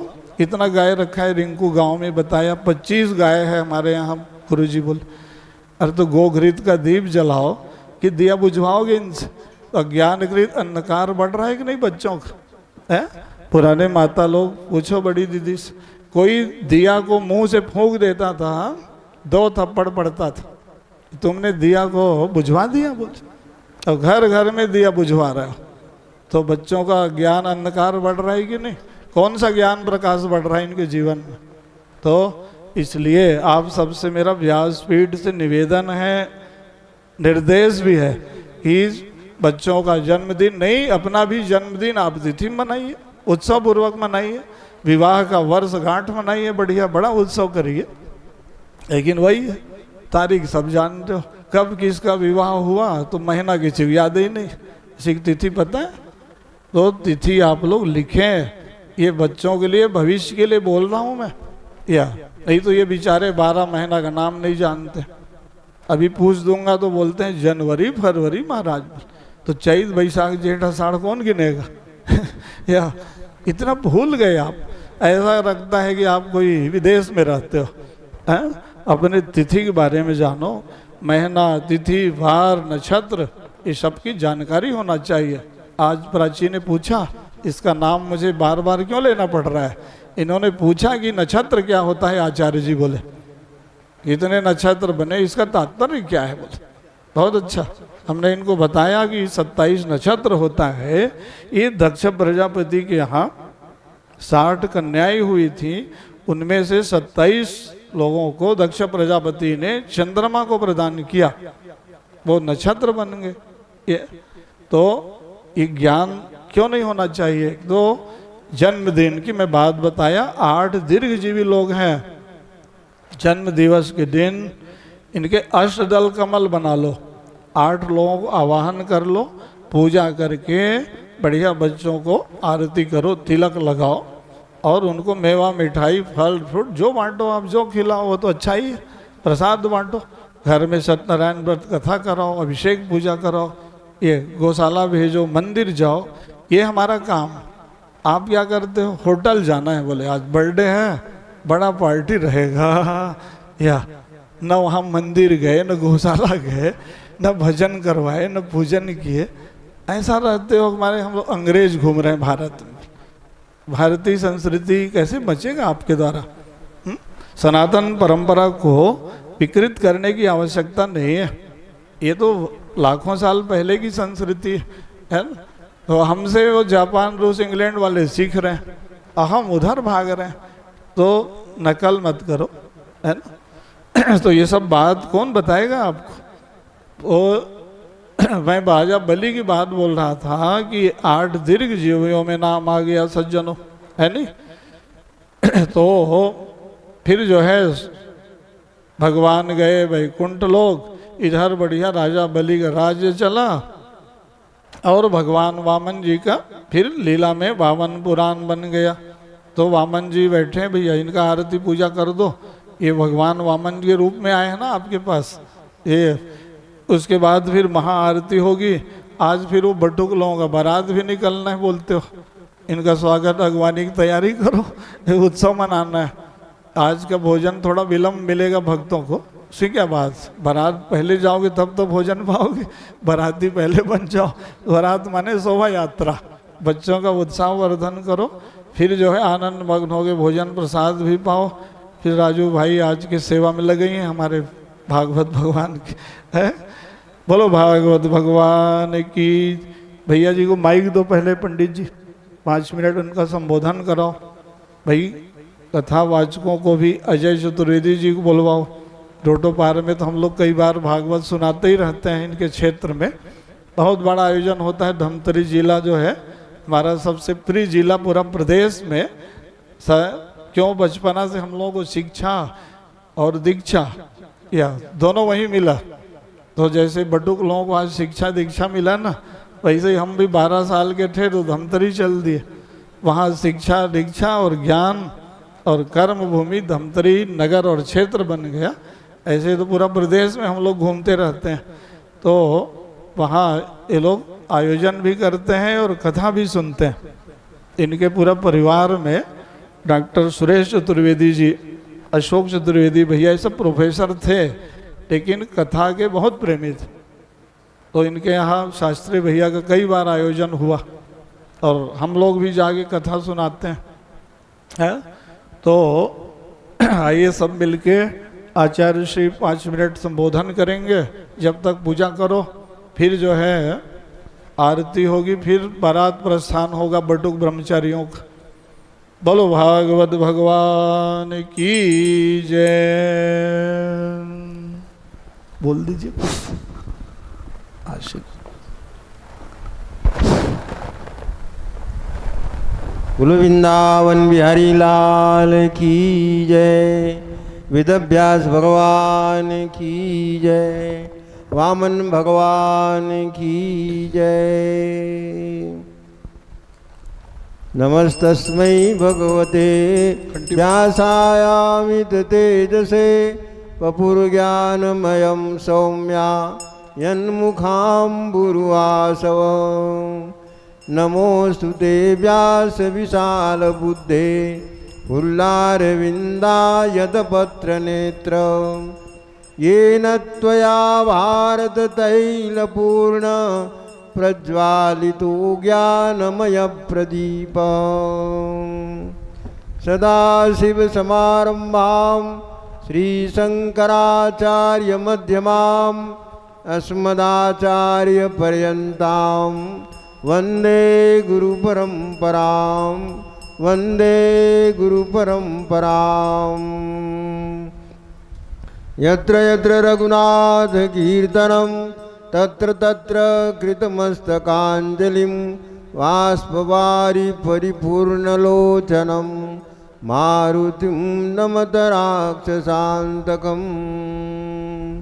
बोलो वृंदावन बिहारी लाल की जय। धर्म की जय हो, अधर्म का नाश हो, प्राणियों में सद्भावना हो, विश्व का कल्याण हो, गौ हत्या बंद हो, गौ माता की जय हो, भारत अखंड हो।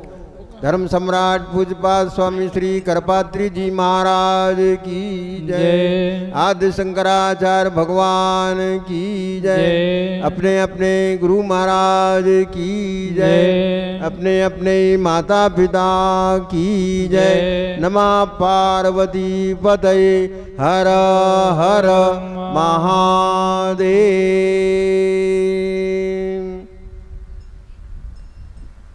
भगवान वामन अवतार की कथा श्रवण करके आज की कथा विराम ले रही है। आप सब वामन भगवान की पूजन क्रमशः कीजिए, परिवार के सभी।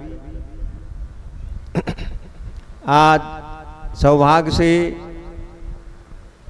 कथा व्यास के रूप में अभिषेक विद्वत वरेण्य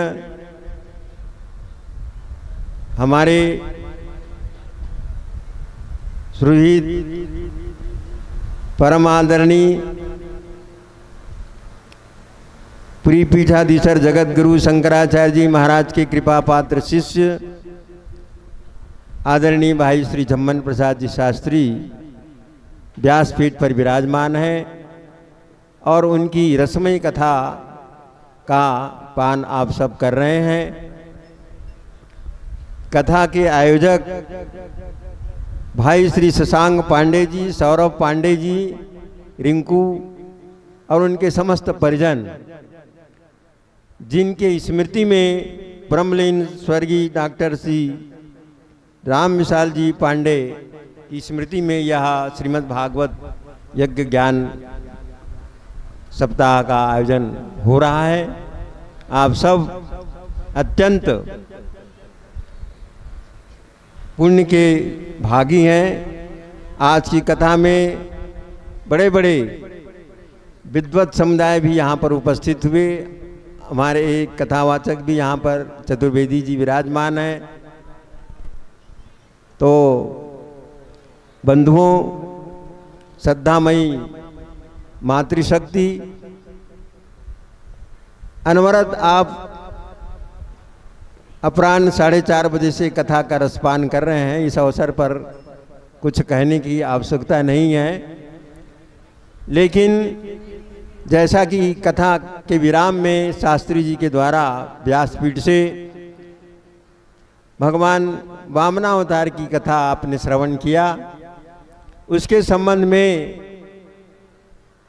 यह वर्णन आता है कि अश्वस्थामा बलिर्व्यासो हनुमान च विभीषण कृपा परशुरामश्च सप्तैते चिरजीविनः सप्तैतान संस्मरे नित्यम मार्कंडेयम तथाष्टमम। यह जो 8 है उसका पुण्य स्मरण करना चाहिए। आज के कथा का यह सार, हम जब भी जन्मोत्सव मनाएं तो अंग्रेजी तारीख से जन्मोत्सव ना मनाएं, बल्कि हिंदू मास के अनुसार जो तिथि आती है उसके अनुसार जन्मोत्सव मनाएं। इसलिए जन्म तिथि कहा जाता है, पुण्य तिथि कहा जाता है। जन्म तारीख या पुण्य तारीख कभी कोई नहीं कहता। तो यह एक सार। और जैसा कि आप आज की कथा में गजेंद्र मोक्ष की कथा, समुद्र मंथन की कथा का रसपान करते रहे, यह वस्तुतः शास्त्री जी के श्रीमुख से जो कथा का रसपान कर रहे हैं, यह पारंपरिक रूप से आचार्य परंपरा से दीक्षित व्यास पीठ से आप कथा का रसपान कर रहे हैं। आज ऐसे व्यास गद्दी पर कथावाचक बहुत ही विरले और क्वचित दिखाई देते हैं। मैं भी कई वर्षों से यहाँ पर सेवा दे रहा हूँ। संस्कृत शिक्षा के प्रचार प्रसार में कई कथावाचकों की कथा का श्रवण करने का मुझे भी सुअवसर प्राप्त हुआ। प्रायः आज जो है व्यासपीठ से कथा कम कही जाती है और कथा के ब्याज से मनोरंजन अधिक परोसा जा रहा है। मैं आज सौभाग्य से कथा के आरंभ से लेकर के अभी तक मैं बैठा हुआ हूँ। जितनी भी कथा आप लोगों ने श्रवण किया, श्रीमद् भागवत की कथा के अतिरिक्त ऐसी कोई कथा व्यासपीठ से आपने नहीं सुना होगा। और जबकि शास्त्री जी कह रहे थे कि मैं सूत्र शैली में बोल रहा हूँ, यदि व्यास शैली में यदि वो कथा का श्रवण पान कराते तो पता नहीं 3 घंटा से 6 घंटा करना पड़ता। तो बंधुओं, ऐसे व्यासपीठ पर विद्वान आचार्य का आपने वर्ण किया है। आप बहुत सौभाग्यशाली हैं पांडे परिवार। आज शास्त्री जी कई वर्षों से रायपुर में भी कई बार कथा का रसपान करा चुके हैं।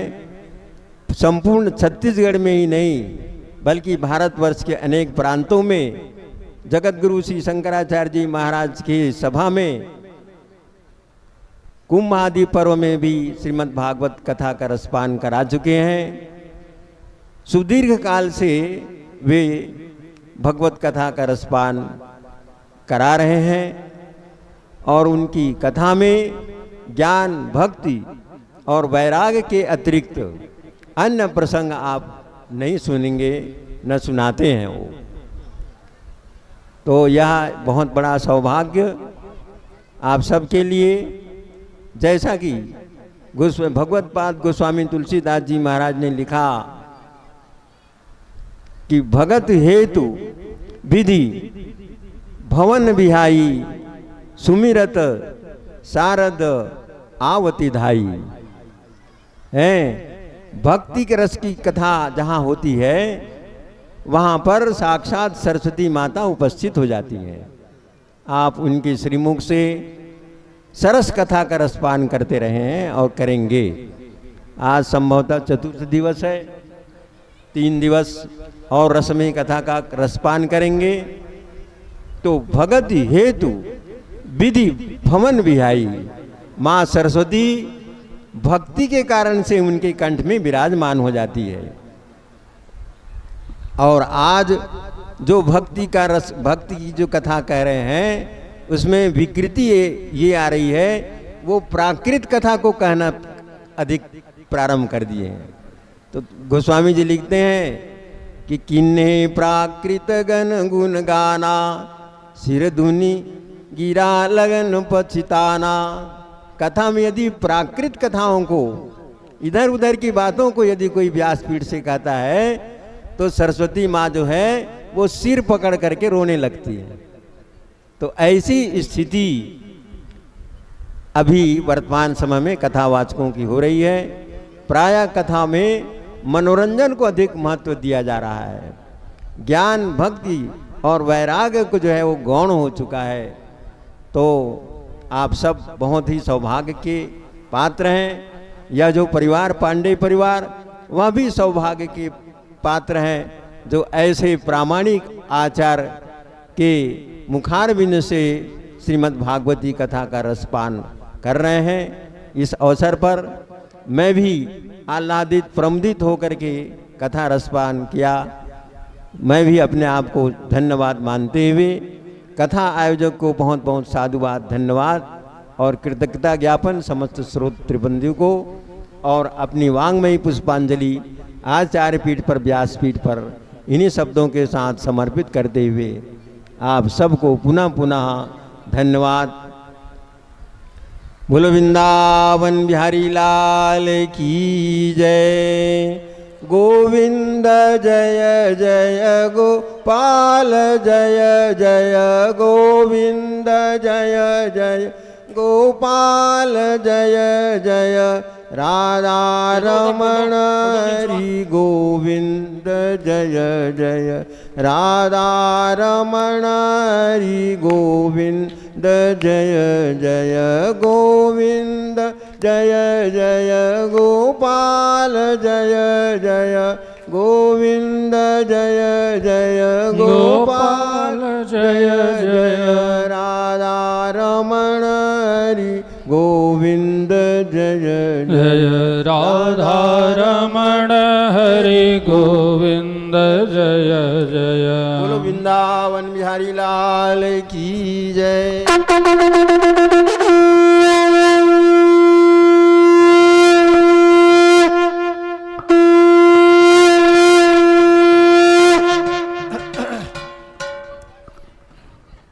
जय जगदीश हरे स्वामी जय जगन्नाथ हरे।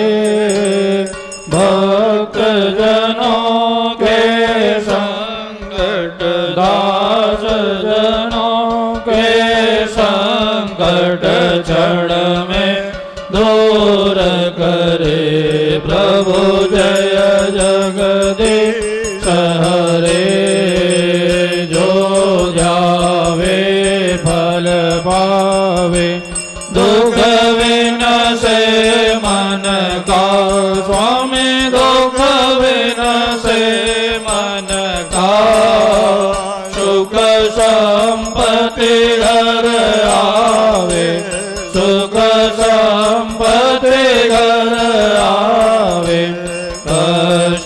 मिटे तन का। प्रभु जय जगदीश हरे। मातु पिता तुम मेरे, शरण गहूँ मैं किसके। स्वामी शरण गहूँ मैं किसके। तुम बिना और न दूजा, प्रभु बिना और न दूजा। आस करूँ मैं जिसकी। प्रभु जय जगदीश हरे। तुम पूर्ण परमात्मा, तुम अंतर्यामी हो स्वामी। तुम अंतर्यामी, पार ब्रह्म परमेश्वर।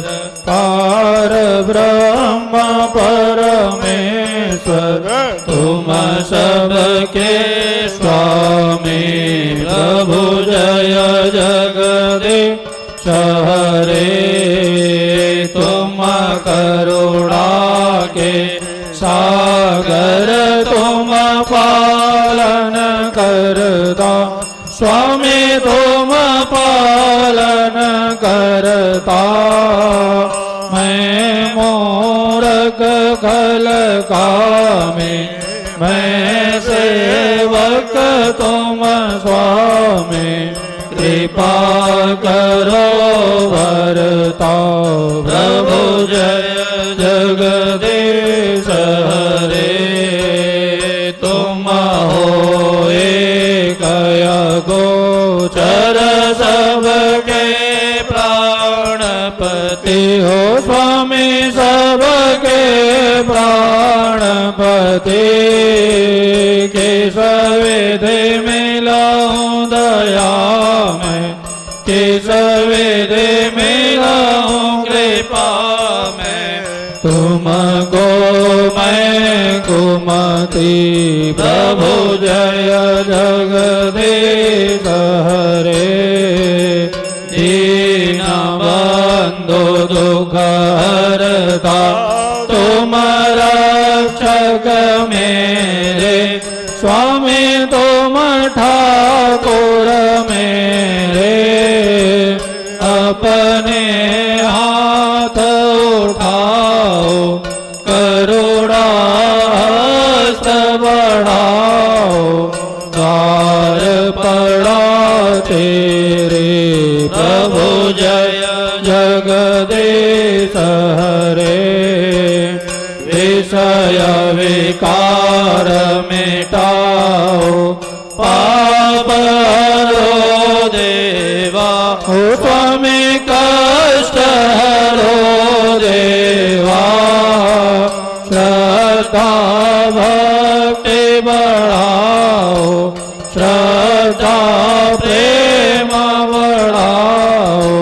संतन के सेवा, प्रभु जय जगदीश हरे। जय जगदीश हरे। स्वामी जय जगन्नाथ हरे। स्वामी जय नंदलाल हरे। स्वामी जय गोपाल हरे। भक्तजनों के संकट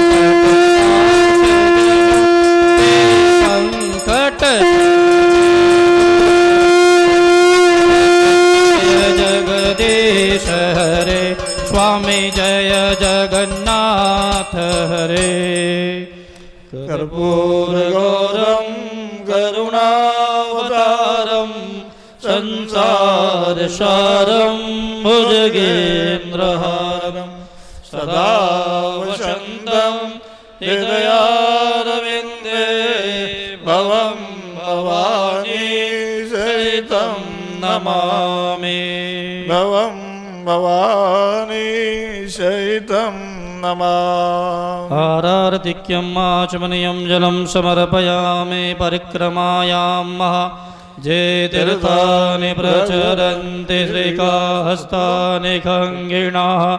ते कागुं सहस्रयोजन वधन्वानि तन्मसि आरारधिक्यं आचमनीयं जलं समर्पयामि नैवेद्यं निवेदयामि नाभ्यायाशिर्दन्तरिक्षगं सहिष्णोर्द्यौः समवर्धता पद्भ्यां भूमिर्दिशः श्रोत्रा तथा लोकान् न कल्पयन्ना आचमनीयं जलं समर्पयामि मन्त्रपुष्पाञ्जलिः।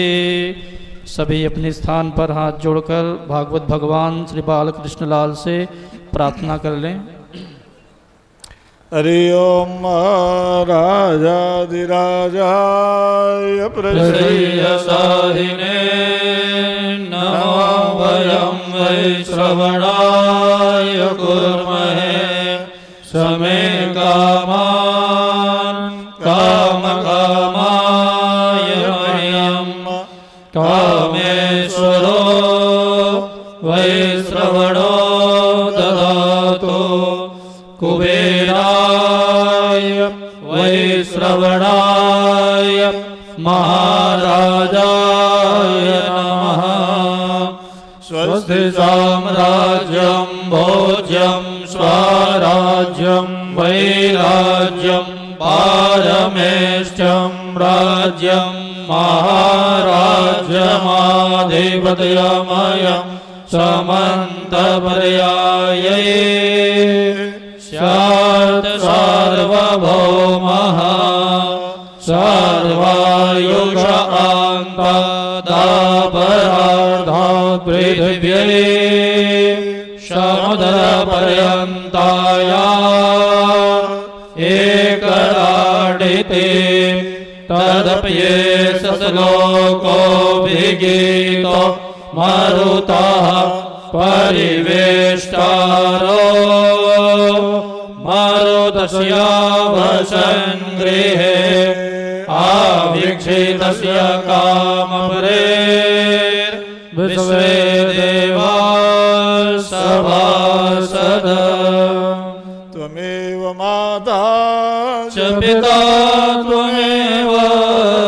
त्वमेव बन्धो च सखा त्वमेव वेद्या द्रविणं त्वमेव सर्वं मम देव देव ध्येयं सदा परिभवनमभीष्टदोहं तीर्थास्पदं शिवविरञ्चिनुतां शरण्यां हृद्यार्तिहं प्रणतपालभवाब्धिपोतं वन्दे महापुरुषते चरणारविन्दम् करारविन्देन पदारविन्दम् मुखारविन्दे विनिवेशयन्तम् वटस्य पत्रस्य पुटे शयानम् बालं मुकुन्दं मनसा स्मरामि बालं मुकुन्द शिरसा नमामि कायेन वाचा मनसेन्द्रियैर्वा बुद्ध्यात्मना वा नुसृतस्वभावात् करोमि अद्य सकलं परस्मै नारायणायेति समर्पयामि। सुगन्धिपुष्पाणि यथा कालोद्भवानि च पुष्पाञ्जलिर्मया दत्तं गृहाणां परमेश्वर मन्त्रपुष्पाञ्जलिं समर्पयामि। श्रीपुराणपुरुषोत्तमाय बालकृष्णाय नमः।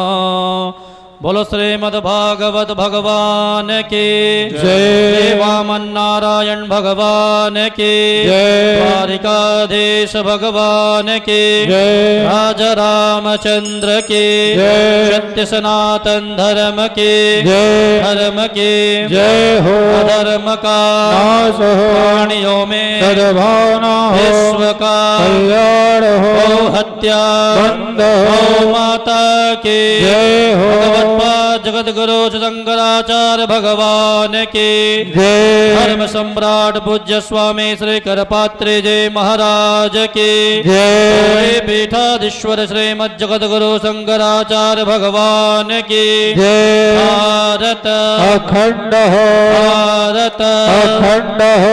आज के आनंद की जय हो। हर हिंदू सेना हो। हर हिंदू सनातनी हो। हर हिंदू सेना हो। हर हिंदू सनातनी हो। हम भारत भव्य बनाएंगे हम हिंदू राष्ट्र बनाएंगे। हम भारत भव्य बनाएंगे हम हिंदू राष्ट्र बनाएंगे। हम भारत भव्य बनाएंगे हम हिंदू राष्ट्र बनाएंगे।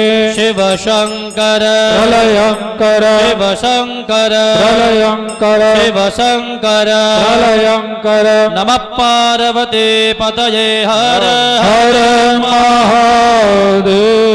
जय जय श्री राधे। सर्वे भवन्तु सुखिनः सर्वे सर्वे सन्तु निरामया सर्वे भद्राणि पश्यन्तु मा कश्चित् दुःखभाग् भवेत्। स्वस्ति प्रजाभ्यां परिपालयन्तां न्यायेन मार्गेण महीं महिषाम्